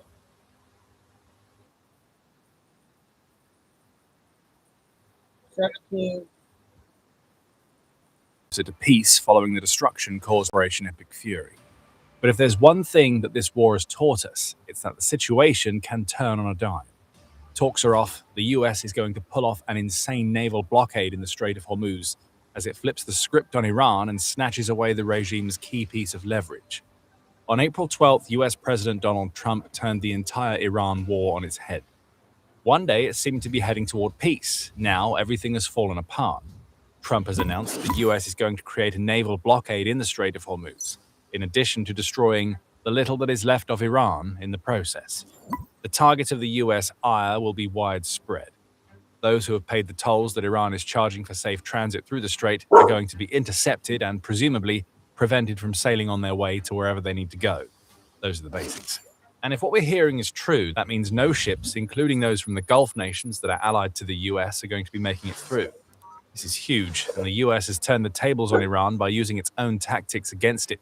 However, it's also a move that threatens to have huge consequences all over the world. But before we get to that, we have to ask the question, how did we get here? Just 5 days before Trump made his incendiary declaration, the US and Iran were talking. A 2-week provisional ceasefire had been announced, and Iran said that it would reopen the Strait of Hormuz for as long as that ceasefire lasted. Pakistan had entered the fray as a mediator between the US and Iran's regime, and its last-minute intervention seemed to have prevented the US from following through on a plan to start striking Iran's power facilities and bridges as part of Operation Epic Fury. But even as the world tried to breathe a collective sigh of relief, there were challenges emerging. The 10-point plan that the US and Israel would give to Iran was one of them. 2 different versions were already circulating when the ceasefire announcement was made, and questions were being asked about whether Iran would be willing to give up the one thing that the US and Israel wants to end the war, Iran's uranium enrichment program. As it turns out, Iran's nuclear program ended up being the sticking point that derailed peace talks and the ceasefire. So there you have it, Trump declared in an April 12th Truth Social post. The meeting went well, most points were agreed to, but the only point that really mattered, nuclear, was not. Effective immediately, the United States Navy, the finest in the world, will begin the process of blockading any and all ships trying to enter or leave the Strait of Hormuz. The blockade ended up not being immediate, and we're going to explain what it will look like soon. The announcement had been made. Iran was refusing to dance to America's tune, so the US is going to take the guitar and smash it over Iran's head. Trump used his post to make threats about how any Iranian who fires at the US ships entering the Strait of Hormuz will be blown to hell. And he let what's left of Iran's regime know the reason why so many of the country's former leaders are now dead is that Iran refused to give up its nuclear ambitions. We have everything you need to unlock your best workout for 1 cent down, so you can give everything you've got. Get stronger with free fitness training at Planet Fitness. In a follow-up post, Trump added that Iran had failed to follow through on its ceasefire promises, stating, Iran promised to open the Strait of Hormuz, and they knowingly failed to do so. This caused anxiety, dislocation, and pain to many people and countries throughout the world. All of this may well have been the case, but there were other issues in the negotiating process that have led us to this point. Israel didn't help matters. Just hours after the US announced the ceasefire with Iran, Israel attacked Lebanon with a massive aerial blitz that the BBC reports killed 303 people and wounded another 1,150. Israel claimed that Lebanon wasn't part of the ceasefire.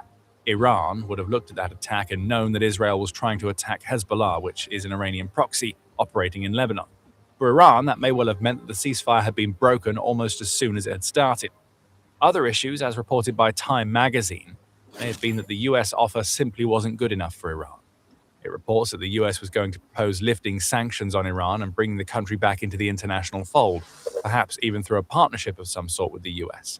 But Iran saw the nuclear program issue as the main sticking point, and it may have believed that its position in the Strait of Hormuz gave it the leverage that it needed to ask for more. US Vice President J.D. Vance claims that the US made its best final offer to Iran in Pakistan. But that offer, including the end of Iran's uranium enrichment program, meant that Tehran's regime was unable to save face. In the end, it all comes down to pride. Iran doesn't want to be humiliated by what it sees as a total surrender by giving up its nuclear ambitions, and the US won't leave until those ambitions are squashed. So we are where we are now.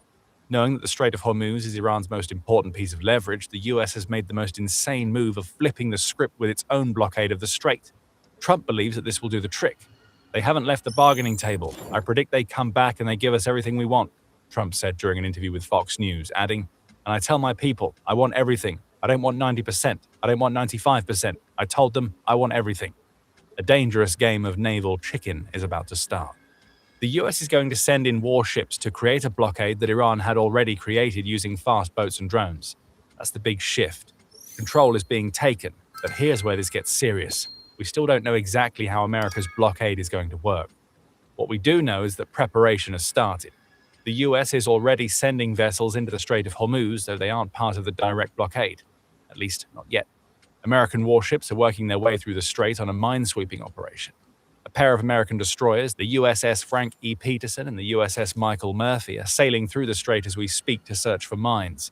Both are Arleigh Burke-class missile destroyers that come loaded with the advanced Aegis radar system, which could help them to detect and counter Iranian drones or missiles that are fired their way. It's also possible that the USS Santa Barbara and the USS Canberra will be deployed, as both carry MH-60 choppers that have the AN/AES-1 airborne laser mine detection system, which should be capable of detecting mines that are closer to the surface. US Central Command, or CENTCOM, may have also brought another type of vessel to the mine-clearing operation. In an April 12th report, the Jerusalem Post claimed that the MH-60s that the US deploys may also be carrying AN/ASQ-235 airborne mine neutralization systems. These are interesting weapons. Dropped in torpedo-sized tubes, these systems are expendable vehicles that the US can send straight into any of the mines that it discovers. They're essentially expendable surface drones, and their job is to launch kamikaze assaults on Iranian mines. America's problem during this stage of the blockade is twofold. First, Iran is believed to have a lot of naval mines, between 2,000 and 6,000, the Jerusalem Post reports, and many of them can be laid by the small boats that Iran has been using to control the Strait of Hormuz. Those boats may have laid hundreds of mines already, though nobody knows for sure, and that leads to the second problem. The US claims that Iran has forgotten where it placed its mines. If Iran doesn't know where they are, there's no chance that the US is going to be able to get the information without a huge search and destroy operation. That sort of operation seems to be what is being launched in the strait as we speak, and America's priority appears to be to create clear pathways that it can use to get to Iran's major ports. That's what we know so far. Trump has declared that the Hormuz blockade is going to start by the time that we've published this video, and that raises questions about how the US is going to enforce its blockade. How the US tries to pull this off will change everything. And before we get to that, this is a quick reminder that you are watching The Military Show. If you haven't subscribed to the channel yet, now is the perfect time. So the blockade is coming fast. On April 13th, Trump declared on Truth Social that the United States to blockade ships entering or exiting Iranian ports on April 13th at 10 a.m. ET. In other words, the blockade is happening now, seemingly whether the US has found and cleared the Iranian mines or not. America's challenge lies in the enforcement of its blockade, which is where it may run into its biggest sticking point. First, there's what the US seemingly intends to do. We know some of America's plans. All ships that are found to have paid what Trump has dubbed the illegal toll that Iran is asking of ships to pass through the Strait of Hormuz are going to be intercepted. Presumably, these interceptions are going to be carried out by warships stationed near the exit of the strait. The US will likely be deploying aircraft, such as its Apache helicopters and A-10 Warthogs, to fly over the strait on the lookout for any commercial ships that are trying to make their way through. The Automatic Identification System, or AIS, which transmits radio signals denoting a ship's position, will also be useful to the US here, assuming that the vessels paying tolls to Iran keep their AIS on. That covers the exit to the Strait of Hormuz. But what about the strait itself? The BBC says that the US Navy Commander's Handbook on Naval Operations Law, which was written in 2022, defines what the US is going to try to do with its blockade.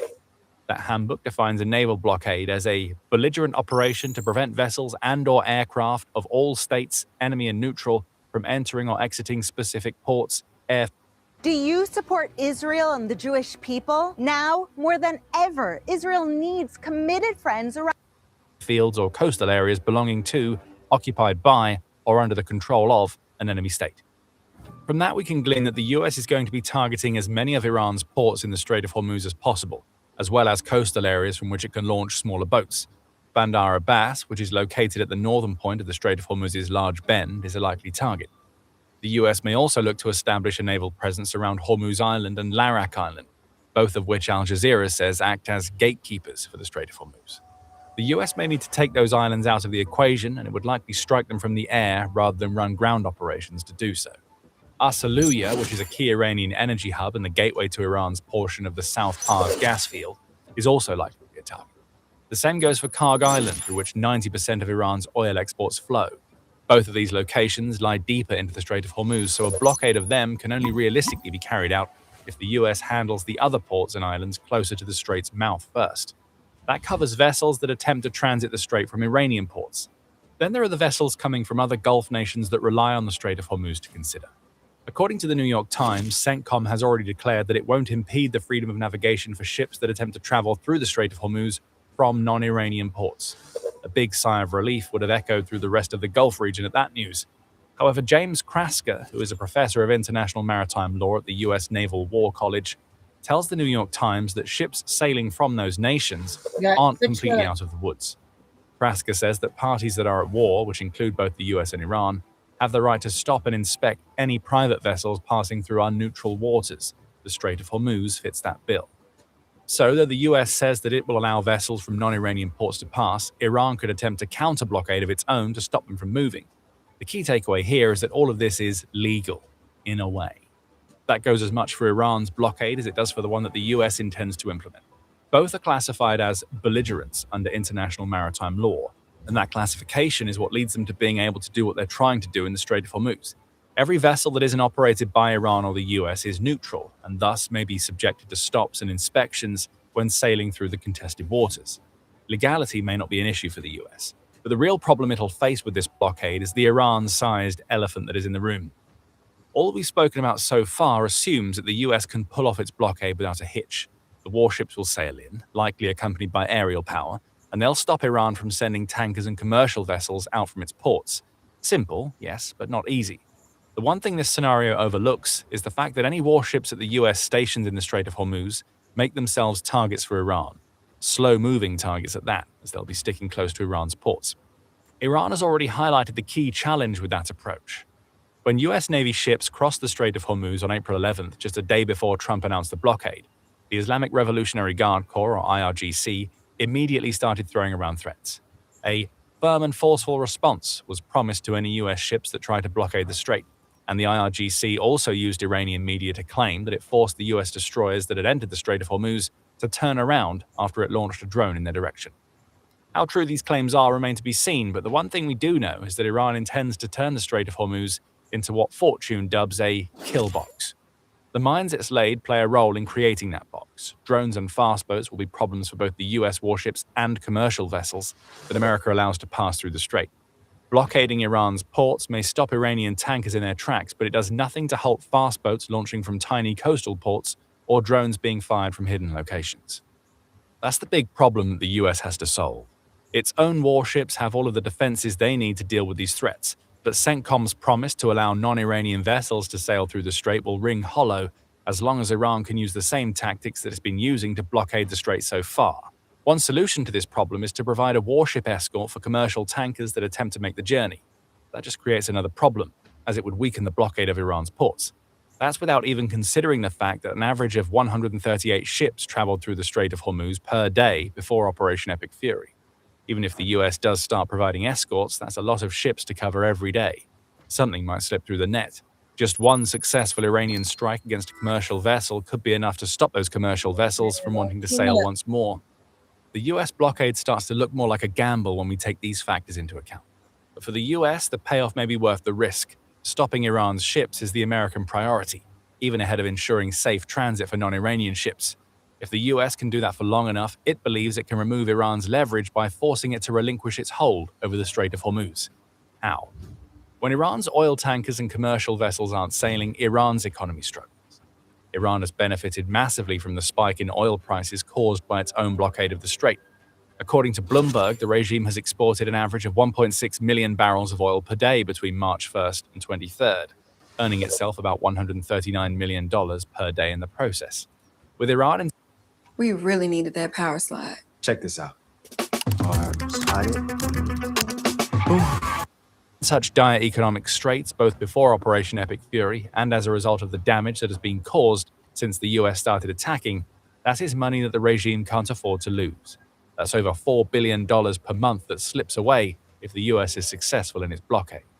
This is where American pressure comes into play, as a naval blockade also means it no longer has to send ground forces into Iran to put the economic squeeze on the country's regime. Tankers that have been paying tolls to Iran, reputed to be upward of $2 million per ship, will also have no reason to pay that money. If the US is stopping them as soon as they exit the strait, there's no point in paying to make the journey in the first place. America's ultimate goal here is to shut the Iranian economy down to the point where its regime has to negotiate. More pressure will be exerted until the US gets what it wants in the nuclear deal. If the US pulls this off, the tables will have been turned. But some problems may come out at the back end. A US-led blockade of the Strait of Hormuz is still a blockade. We're already seeing the impact. Oil prices surged past $103 per barrel in the immediate aftermath of Trump's announcement. CNBC adds that China and India, both of which are major buyers of oil that flows through the Strait of Hormuz, are going to reel from the aftershock of the US blockade. What the US intends to be a negotiating tactic could escalate into a froth of legal challenges and more fighting, especially when dealing with an ideological regime like Iran, for which standard economic pressure may not be enough to force it to back down. Participation from others in the international community is also a question. Trump has claimed that the US will have international partners helping with the blockade, though he hasn't said who those partners are. The UK has announced that it won't be one of them, so that's at least one country out of the running. So much about what we've heard is uncertain, but we'll soon see what the US has in mind for its blockade. There may even be an unexpected ally in the entire thing, Ukraine. Ukraine isn't going to be sending ships to help the US. It can't. The country barely has a navy, and what ships it does have are tied up in its war with Russia. But what Ukraine does have is drone expertise that could benefit the US as it tries to deal with Iran's response to the American blockade. Ukraine is already providing that expertise to Gulf nations, and you can find out all about that by watching our video. Okay, that was just recently, a few hours ago, that video. I'm going to finish up with the last one, a 50-minute one, and then the other one I'll play tonight. I'll play Carrie Cassidy tonight, and we'll play Nino one. He has somebody on the show. Probably 7 tonight.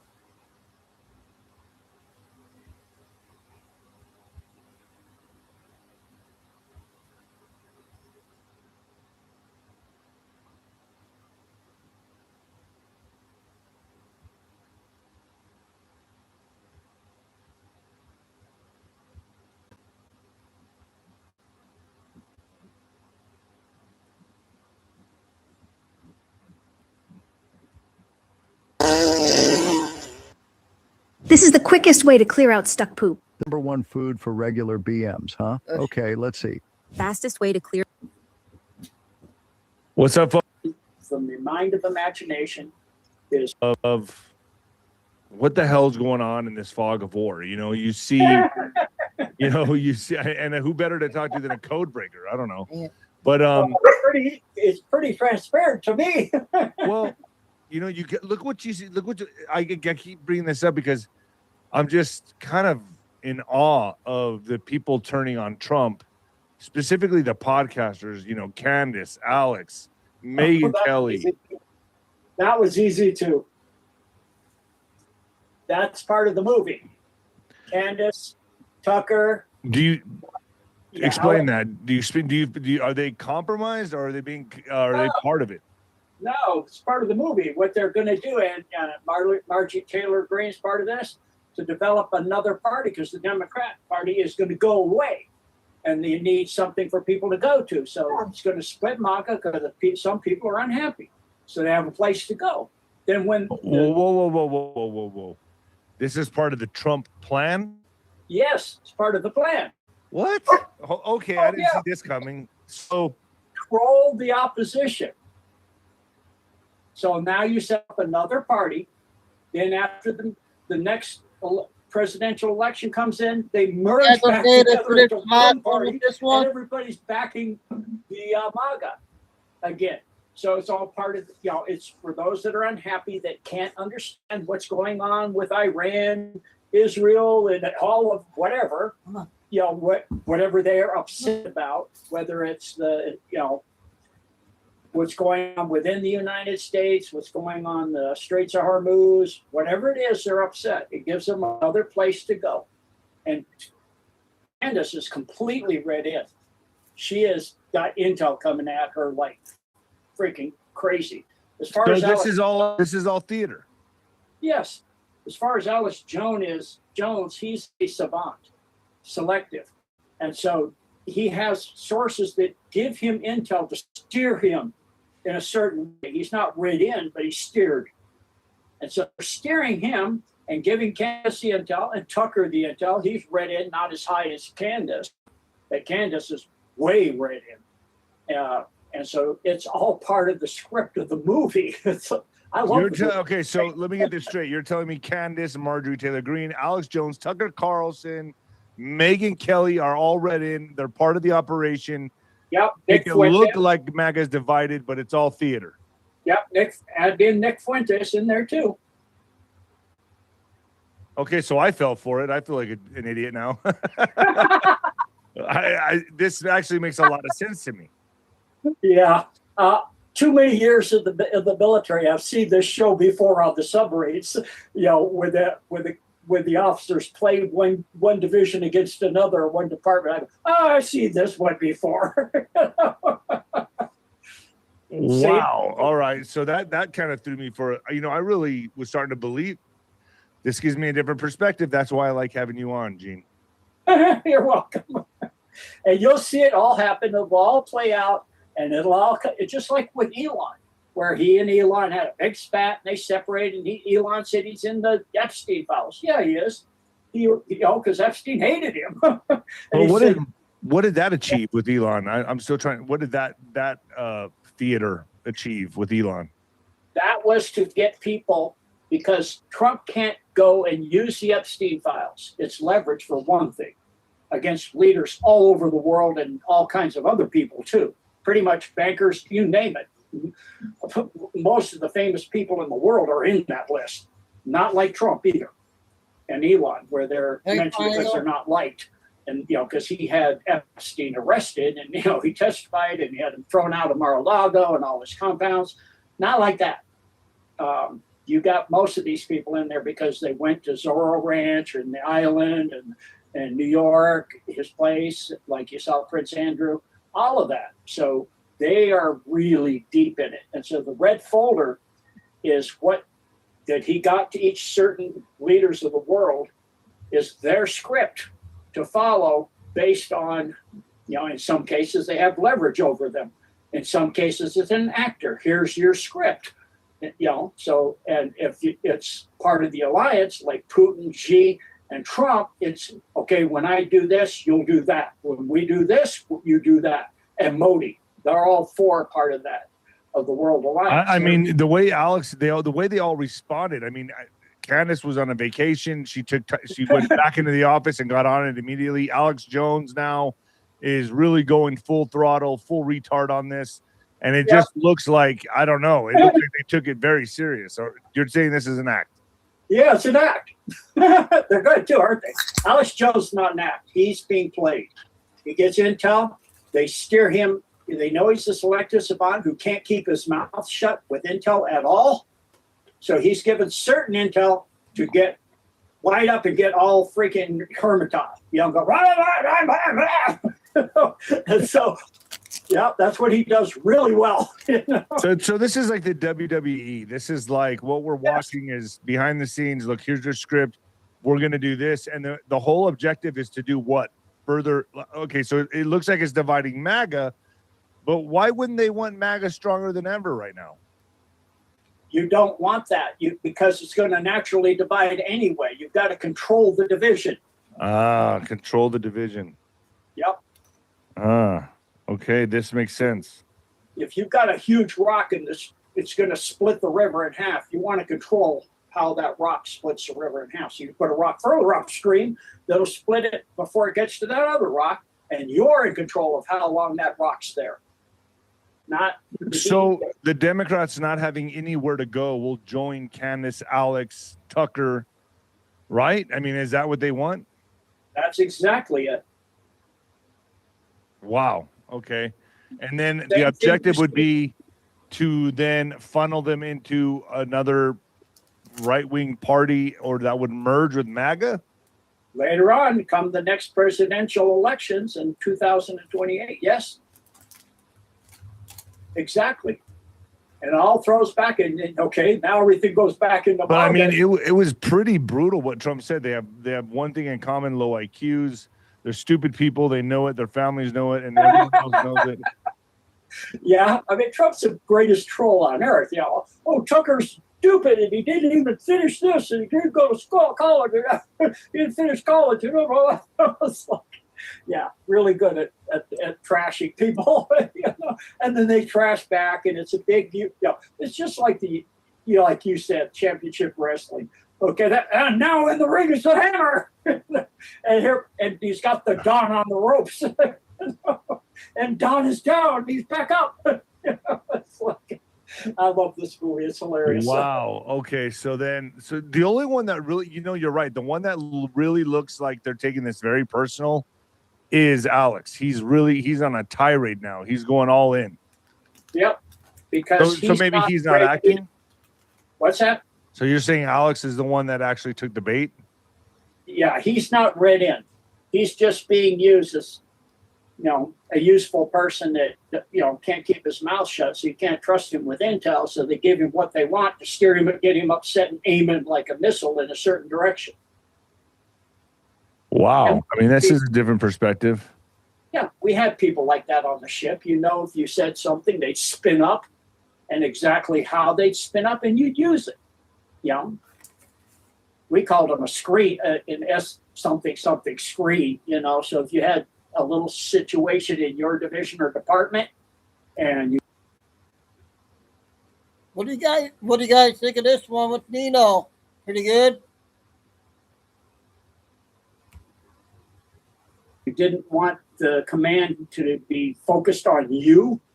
You go to somebody else in another department that had a terrible mouth and no control over it and say something, and they'd spin all over the place and attract the attention, and like the nail be sticking up of everything else, and then the command would be looking over there. All family pharmacy. It's under. If you want to have medical freedom, one of the foundational elements of that is a pharmacy that you can get access to someone that you could fix your problem before it got noticed. So like a controlled demolition. Yes, exactly. Look over. It's just like when you got somebody on the ropes. You hit them with the right, so they're not looking at the left. Then you knock them out with the left. Yeah, I mean, of course, this is why I can believe this, and of course, at such a high level with where we're at in the country right now, they would be using this type of theater or psychological warfare, right? This is what they would do. Yes, I mean, everything you see is this way. And then you'll have Democrats feeding Marjorie, Alex, Candace info, right? Exactly, because they think, all right, MAGA's dividing. finally, yay, we got an opening, and they're breaking away, and we'll feed them all this information and stuff and steer them. We can steer them in our direction and get them to back the stuff we want. Yeah, that's because you're stupid. This makes all the sense in the world. No, that can't be. A gene can't be right. No way.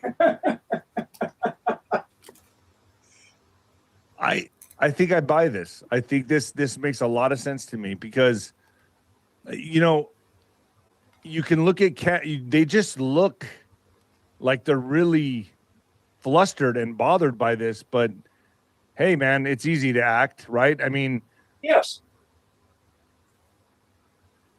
I mean, I've done it in a fight when I actually got hurt. I used it. Oh, got a knee dislocated, went down to the ground, reset it when I hit the ground. And I'm down with one knee. The guy comes in, whap, I hit him with that leg and knock him clean out.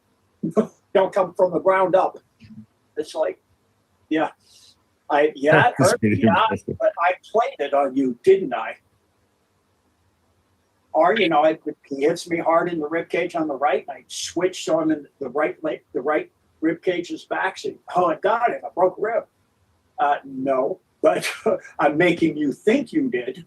Yeah, this is why. I mean, I can understand this for sure. Art of war, right? Yes. And literally everything you see going on in the world. Like, let's take the young man revealing all of the corruption in Minnesota and now in Los Angeles with over 100 and what is it? Oh, it's 211 hospices are shut down because of fraud. And that young man is being used by the Alliance to do that. Are you talking about Nick Shirley? Yeah, Nick Shirley. Because you can't have the government, Trump, and people that work with Trump going and showing that. As they say, oh, he's using legal warfare. He's going after his opponents. He's going after Gavin Newsom because Gavin Newsom will probably run for president. So he's making him look terrible and all of this. No, you get this young man. I mean, come on, you really think this young man knew something that the FBI didn't know? I mean, they know everything. They track everything. What Snowden said about how much we're tracked, that was back then. Compared to now, you have no privacy anywhere. All the smart devices, your telephone, your iPhone, your refrigerator, your oven, your doorbell, all of that is monitoring everything all the time. Your car, it's taking pictures and videos, and the 5G is transparent to everything in the whole build house and everything down into underneath the skin even. I mean, the level of surveillance is off the chart. That you really think the FBI doesn't, and NSA doesn't tap into that? Of course, and they knew about all this stuff. And with Doge and what Elon, he found all that. But they can't go because the Democrats will scream and the deep state, what? They're doing legal warfare like they did on Trump, where they arrested him and did all this stuff. So they get somebody to do it. Just like with the Epstein files, they can't say that we grabbed all this when we went to Epstein Island, because they would be screaming, "Oh, that was illegal! You can't do that! Blah blah blah! That's foreign, land, property, blah blah blah." So what they did is Aaron Schwartz, the internet's boy, who hacked into MIT, where all the entire internet goes through, and now downloaded 900. I think, or it was 9,000, something like that. It was an astronomical number of pages per second. You got everything. It was showing flags all over the world and countries and their military and secrets and all kinds of stuff. Well, they got everything on Epstein and all the deep state's blackmail back into the 15th century. When the British had the tea and all of that, and there was actually bringing human trafficking, like same with the oil tankers now. So now they have all that blackmail forever, and they said, we got it when the military got flagged. All the countries were kind of, oh my goodness. So the military went in, grabbed all his stuff, and they got it all. Well, it just happened to be with this stuff. So the deep state can't say you got it illegally. That's legal. They got it inside the United States by a breach into the military security complex. I mean, you're talking missile codes and stuff. They have to get that. So, in the football codes and all that. So he hacked it all. And so they go and get him. So that's exactly what you see going on with Putin and Xi when they get upset with Trump. It's the same thing. Putin and Xi are also part of. I've heard Putin at least is a strong ally to Trump. Is there any truth in that? Yeah, Putin, Trump, Xi, and Modi are all in this together. To take down the deep state. The deep state is what? It's comprised of, when we say they, we're talking about bankers' families, correct? We're talking about families and bankers. That when we say they, that's who it is. They're the ones that fund all sides, control the money. Well, at the top, you're going into the Vatican. And at the top of the Vatican, you're going into the Orsinis and the Black and the Gray Pope. The Gray Pope being Pepe Orsini. And then beyond that, above that, you're going into the non-terrestrial. More and more non-terrestrial hybrids. Like, that's why they're breaking the hybrid story with Matt Gaetz at Crestview. Said had a contact at Crestview that told him about the hybrid program. That's why that's being broke, because that's the next order of power of the deep state, going beyond the strictly mankind level. They're going into the hybrids. So the interdimensional intruders. Yes. And so that's why they're not from other planets, Gene. They're from other dimensions, correct? All of the above. All the above. Yeah. So, it's, if you like where you had J.D. Vance say that all non-terrestrials are demons. No. What about angels? They're non-terrestrials too. They're not fallen though. You have fallen ones, but you have ones that are not fallen too, that are working with us. And then you've got the regular non-terrestrials, you've got ultra-dimensionals, you've got cross-timeline non-terrestrials, you've got us from the future, saying do not go down the changing your genome, infiltrating yourself with all kinds of tech. Do not nanotech all this, do not do that.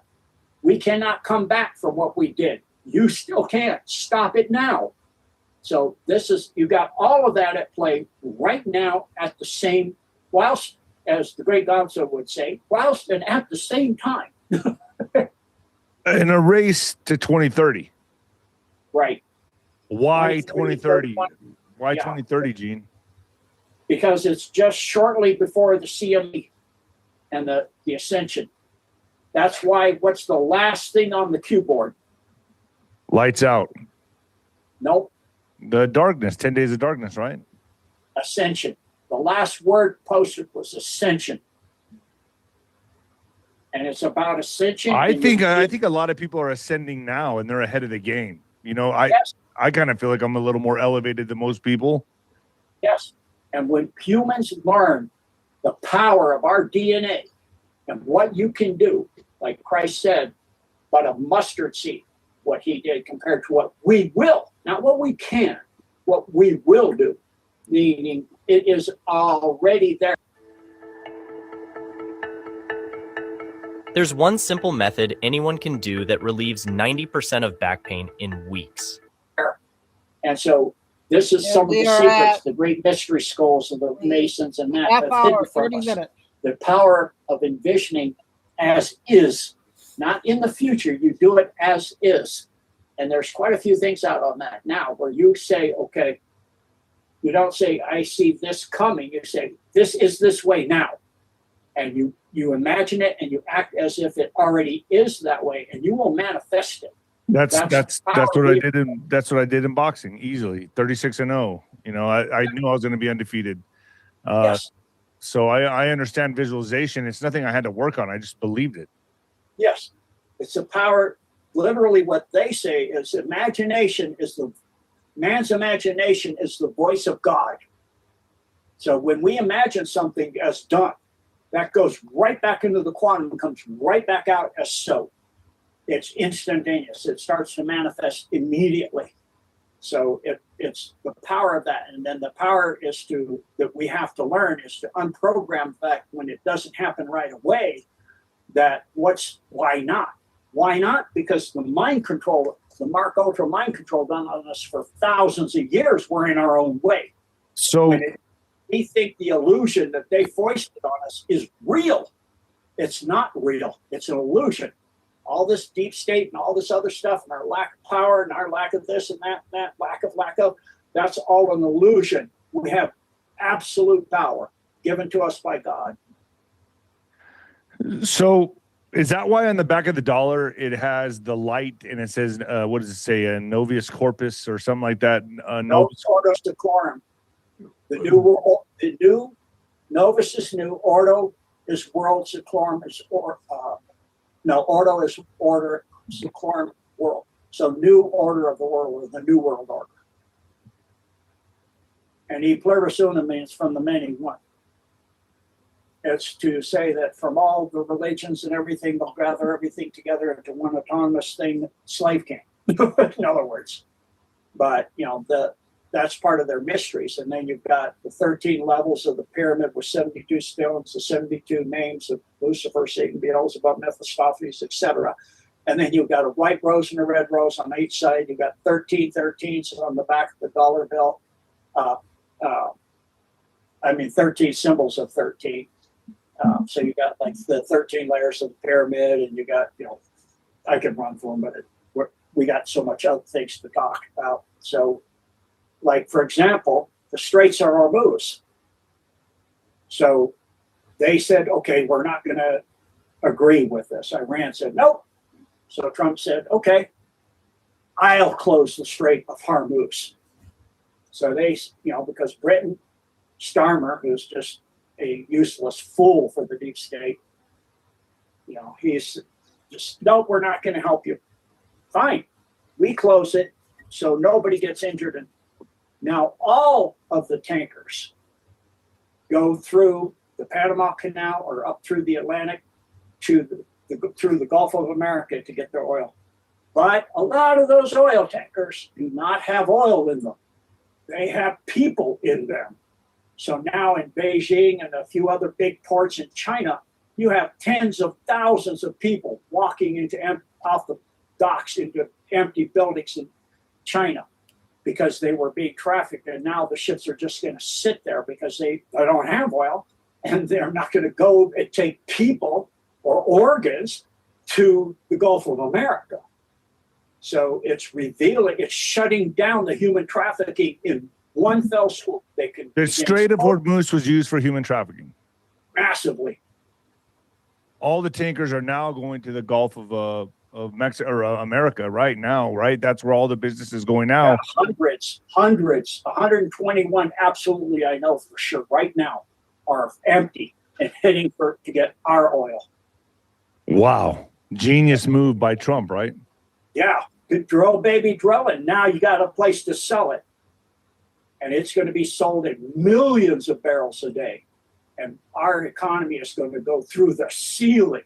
We are now, and then we're taking out Venezuela, and they're doing the deal with us. And that oil goes to us and stopping what's going on with Cuba. Because if you look at Cuba, to get into the Bay of the Gulf of America, one way or another, you got to go past Cuba. Whether you go up over it or down under it, you go past Cuba. It's a choke point island.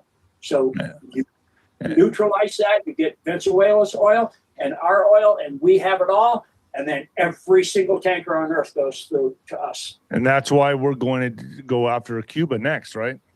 Yes. And it's already powers down and all 25. kinds of stuff, so they can't do anything. And they're already, their leader said, okay, we'll come to the table. So he's already somewhat capitulated. So he got that, so it's safe. And he showed what the Cuban special forces protecting Maduro can't do, which is everything. They can't do anything at all. There's nothing they can do to stop it. Plus what's going on in Iran with the guys jumping out of the aircraft at night with no chutes. Hundreds and hundreds of special forces jumping out of the aircraft at night with no chutes at all. And they're going, what in the world?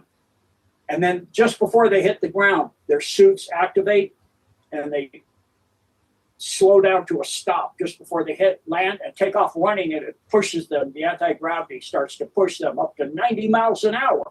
They're running at 90 miles an hour. Then they run down into the ground through the tunnels at 90 miles an hour, and the bullets and nothing can hit them.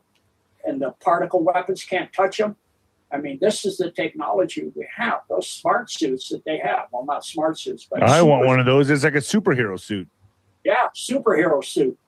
You can't be hit by anything. Not a particle weapon, a directed energy weapon, a regular weapon, explosive devices. You could jump out of a plane at 40,000 feet and just glide to a stop just before you hit to the ground and just poof, and then you land, you take off. It pushes you up to 90 miles an hour. I mean, because it's just the Do other countries know we have this technology, and is that why they're so easy to bring to the table now? Does Trump? I mean, are we showing them behind the scenes what we can do to them? Oh, for them, that's not behind the scenes. They're seeing it up front personal. They're seeing that. They see that we have that technology, and this is all based on tech that is really, really super advanced. It uses nano diamonds along with a graphite, and it's literally. You can also use that lieutenant colonel. They brought his plane down, and he left his plane, and they found him because he had a nano diamond on his chest monitoring his heart, and it told him where he was. It had his signature, his body rhythms, his heart rhythm, everything. And so they found him. That's another thing it can do. You can also have it as a gel, wipe it on your body, and you look like Tina Turner or Candace Owens. Just as a gel, you'd be a shapeshifter. All of this is quantum. Is that how they shapeshift? Is that what? Wow. So yeah, it's the same thing that the non-terrestrials use, but they have it naturally in their skin. This is a gel now we can wipe on and shapeshift into anything you want. Why am I finding this so easy to believe? What's that? I find this so easy to believe. It makes so much sense to me. Yeah. You talk about the mask. This is the ultimate. Now you can shapeshift to look like anyone or anything. You can literally stop in front of a doorway and look like a door. People go, where'd he go? It was so you're able to control others' perception of you. Mm-hmm. Just like you look at your TV and it looks 3D and you have a picture and I see Nino and you could put somebody else on the screen. I see somebody else. I could see, Scott McKay or Michael Jaco. Well, that's just light coming through the 5G. 92% of people who have tingling or numbness in hands or feet are missing the warning signs of decaying nerves. An urgent message into my computer and being translated, same thing. The diamonds and the nanotech picks it all up, and then it manifests it as the gel manifests it, and you become whatever it is. And it can be sent directly from the thoughts of the person. So they can just say, boom. Okay. That's incredible. Mm-hmm. That is incredible. Let me kind of go back for a second because you mentioned something about the Vatican, the Pope, and it would make sense to me now with what Trump just posted. Here it is. With the about that. this Truth Social post that he put of him. It looked like he was trolling the Pope, where it looks like he's healing somebody. Yeah, he said he's the great healer and he heals people. That's what he said. He meant by the post in the fake news that it is the Pope. But what that is a symbol. That is comms. That they're coming after the Vatican the rest of the way. They've already come after the white Pope and all the gold and all that stuff underneath the Vatican and all of that stuff all the way to Jerusalem. That's all done. Well, let me try to pull this up again. I don't know how I lost it. This is just... But now they're going after the Orsinis and all of that stuff, which, at the upper levels, the same families. Still. So that was him mocking the Vatican, actually. Yes. Because they're no more holy than anybody else. They're the most unholy people on earth. They traffic children and have been sacrificing them to Baal and confess. The Pope in the past has confessed that Lucifer is God and, all this stuff. So not confessed, but said it, Right. It shows here, like if you can see here, Trump's, the original photo, he added a demon at the top there. I don't know if people can see that. Maybe this one will pull up. But I hope someone can see it. Yeah, try it again. Yeah, there it is. But I mean, it's Yeah, see, the stuff is aggravating. There it is. There's a demon right there. So he added a demon at the top here. What's the significance of that? That's the Orsini family. That's at the top going. It's saying they're going to pull out the demon all the way up to the non-terrestrials, the demons and all of it. And you got the U.S. military. You've got the eagle representing the United States, and freedom. Although that's kind of people. It's just the symbols of what people associate. So I know the Statue of Liberty is not what people think it is, but that's what people think it is. It's a symbol of liberty. So then you have the demon at the top, and that's going to be going after that, and all of that stuff is going to be removed. That's part of the top end of the deep state. So that was him trolling the Vatican. That's what this picture is about. Well, trolling the people above the Vatican. Above the Vatican. Wow. And the Vatican as well. In other words, we know who you are. That is so insane. Yep. That is so crazy, man. Yeah. Wow. Yeah. Everything, you got to look at the layers of it. Remember everything, dude, secrets within secrets, plans within plans. So Xi is all upset.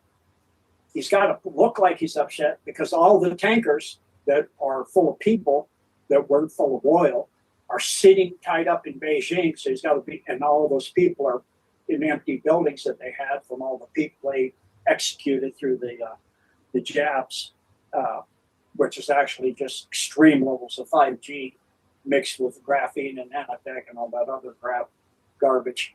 But they're down to about 400 some million people. So they got tons of empty buildings and,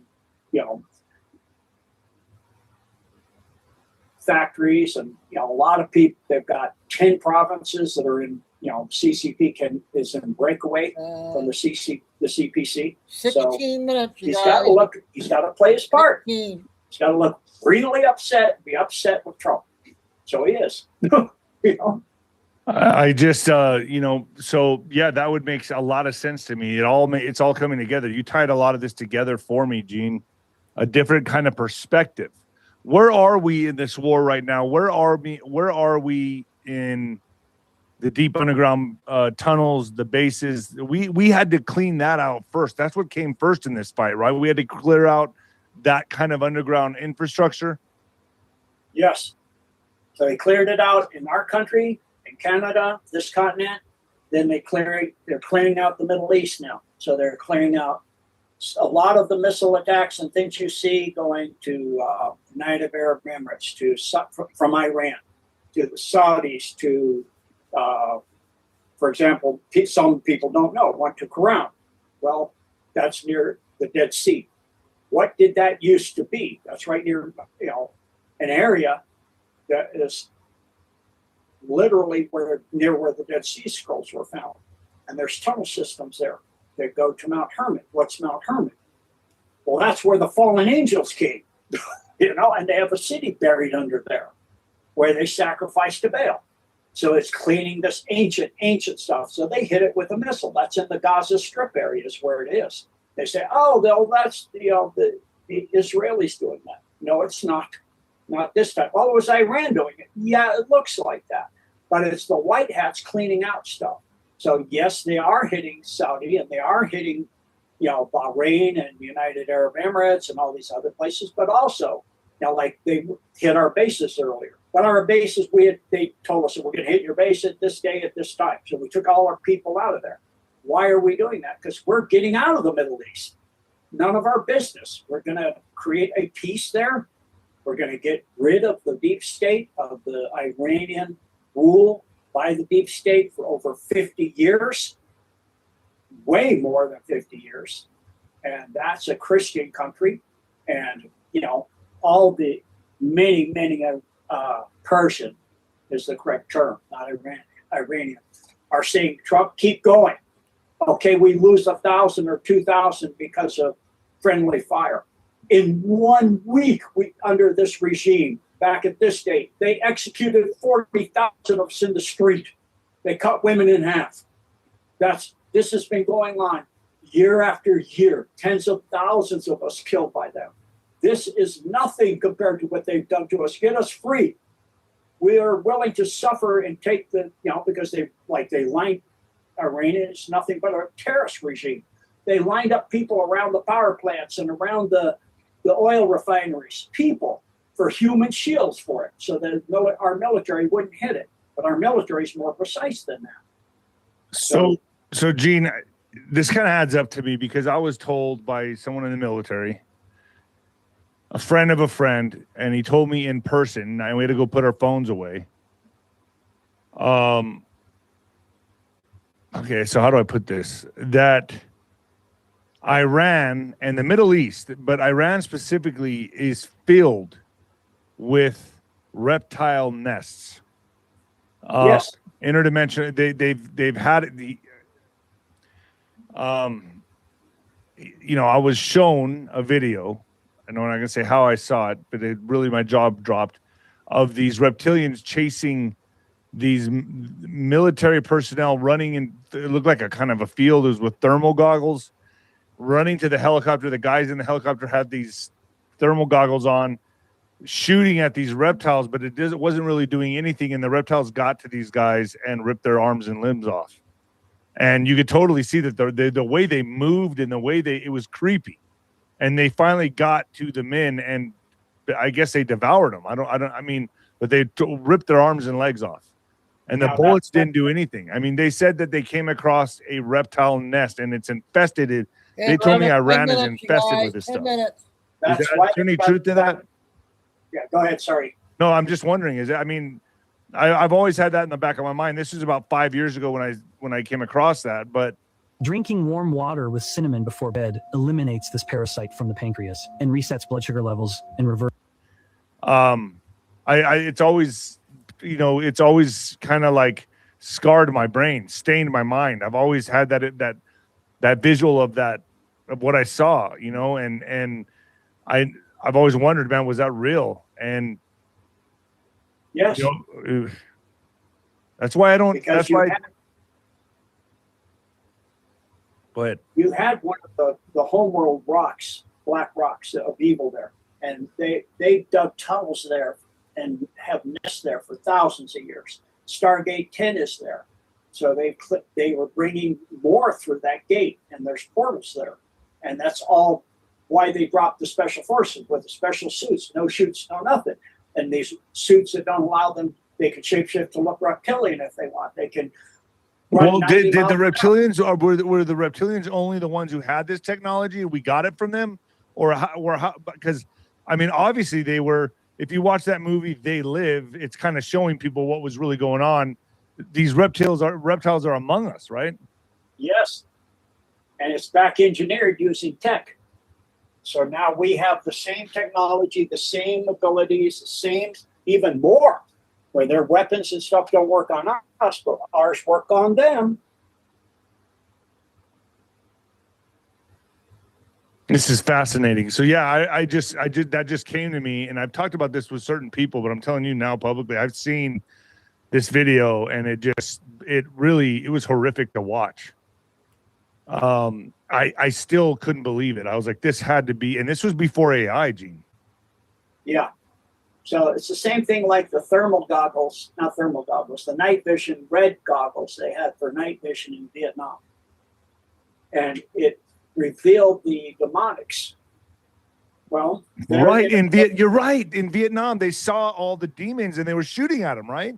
Right. And because they're in another dimension, bullets don't affect them. But they knew they could see them, so they'd fly between two helicopters. One guy would shoot at the other helicopter and kill the gunner on the other helicopter, to shoot down another helicopter. That's why they changed to green. I had a friend that filmed these entities at his house. You could see these shadows walking through his house. He filmed them. It was some of the creepiest stuff that I've ever seen. I've seen those videos as well, where he would send them to my phone. I never went back to his house. I said, forget it, dude. I'm not ever going back there. But I saw these entities walking around his house, plain as day. Plain as day. The phone picked them up. Yep. They're like dense shadows. Yes. You can't see with your eyes. Animals and cats and all that see that stuff all the time. It's just people, you see it as a child, but then you're told that that's not real and your brain filters it out because it's not real. You no longer decode it. Doesn't mean it's not there. It means your brain is filtering it out, so you don't see it, you don't decode it. Literally, reality, this is back to where we were with the power of the mind and the power of our DNA and the power of our word and our imagination. Whatever you decode is your reality. So, who's the man who first did the hypnosis on stage, hypnotized a man while his daughter was up on stage with him. And then he said, at a certain word, you will not see nor hear your daughter until I say this other word. And then he said the word a little while later on. And the guy said, oh my goodness. The man, the father said, oh, my daughter's gone. Where'd she go? And he waved the girl to stand directly in front of her father. He's looking out into the audience. He goes, where is she? Looking around. He could see through her. The man then Mesmer took a watch out of his pocket, a pocket watch, had an inscription on inside it. And he opened it up behind the daughter's back so no one could see it, slid it up against her back, and asked the man, what is the inscription on my watch? He goes, to my dear husband, on our 33rd anniversary or something like that, right? And he then showed the audience, and that is what it was. So he read the inscription on the pocket watch through the daughter, saw right through her. Wow, that just shows you the mind is not the brain, is it? Yeah. What is reality is based on what we interpret it to be through our ability to image, our imagination. That's why it's so powerful. That's why they've dumbed us down and made us think we're not that, we're not this, we're not good enough. And they put intercessors between us and the supreme divine oneness, one God of all creation. You have to go through this pope or through this person or through that, confess all this and all that. And you're born all messed up and all that, originalness, sin and all that. But if you read the Bible, that contradicts Ezekiel. You're not responsible for the sins of the Father upon the Son. Well, that goes all the way back. So people don't think. And so as that happened, we've lost all these amazing abilities we had. And that's what is happening. The Great Awakening is the waking of the human spirit, the power of us back to what we originally were. Like Carlos Castaneda said, we were capable of feats of consciousness we can't even conceive of anymore. So we had the power of the mind and the word, which is essentially makes you an immortal. Because if you can perceive and just envision yourself to be whatever you want, whatever age, whatever thing, you are your own bed, So it's learning to get all of these things back and all of this, So all of these miraculous healings and all that, that's how this works. Over, guys. It's going in from the mind of imagination is the voice of God. Through our imagination that God gave us, we manifest reality. And they know that. They can't do that. They don't have their soul. So they can't do it. You have to have your soul intact to house your spirit. They don't. So this is what the war is about, is for our DNA to lock us down with nanotech and all that other stuff permanently. But that's what Trump is under, and the alliance is completely destroyed. And they're doing it such that they're making it look like it's us. We're doing it all. So you got, like the man you mentioned that's revealing the stuff in LA and all of that with the hospices and, 221 of them shut down and all this. It's got to look like the average person is fighting, like the people demanded the Epstein files. Right. It's not off there. It's the people demanded it. Oh, are you still talking about the Epstein files? Listen, no, we're not doing that anymore. Yeah. And then people get really upset. Then Melania comes out and sends a torpedo out. Kaboom! Yeah, and then now they're trying to set her up and say, oh, she was Jeffrey Epstein's, whatever. He introduced her to Trump, and now all these AI photos are coming out. And people are falling for this. Yeah, and they fall for it. I mean, just like Trump went to Bethesda. Oh, Trump's dead. Oh, yeah. I go, wait 48 hours for crying out loud. Watch what happens. And sure enough, he went there because the men they rescued that were shot down in Iran were in Bethesda. And he went there to visit them. just, tell them thank you and give them Medal of Honor and all that other stuff, right, for their service. And so this is the movie. It's all a movie. The deep state's playing their cards, revealing who they are, and Trump's playing them all over the place. He's playing them this way and that way. I mean, it's like a good fighter. He runs over here. Look over here, over here. Don't look here. Don't look here. No, don't look here. Also, I pulled up the Ephesians 6:12, King James version of the Bible. Says, for we wrestle not against flesh and blood, but against principalities, against powers, against the rulers of darkness of this world, against spiritual wickedness in high places. Says it right there in the Bible. That's exactly what we're up against. So people that have a hard time believing what you and I are talking about, well, there it is right there in the Bible. There it is. For your eyes to see in black and white. What we're talking about is not so far-fetched anymore, is it? No. And not only that, if Trump had brought out the Epstein files, people would say he made it up. And now that the people, the Democrats and the people that demanded it, and they see how it's tied to Satanism, like everywhere, the bankers, the Pope is all going to be tied into that. The royal families, I mean, I don't think there's going to be a royal family. If you have PCOS, stop scrolling. I'm Ash. I've lost over 115 pounds, reversed prediabetes, and a left on Earth by the time this is done. It's going to tie to everything, all your major high-level masonry, all of this, it's all going to come out. People are going to, that's going to tie to the banking, the bankers, and the beast, and and all of this financial and legal system, the bar, the British Admiralty rule, the birth certificate and the fakeness of that, and that's your bill of title of being born and coming into your birth. Into the corporation. Yeah, corporation. All of that, it's going to reveal it all, and people are going to see how they've been played from FDR making the birth certificate and your straw man. And they're going to say, I don't need money for a grant for a humanitarian project. I'm 60 years old. My straw man's worth $10 billion. Right. We're all fabulously wealthy. Yeah, we're all quantum, right, Gene? Yeah. And then they're going to find out that the fiat money system is fake. There's a new money system that's based on quantum, and the entire thing is off Earth. It's not on any computer system on Earth. It's not blockchain. I, found that was incorrect.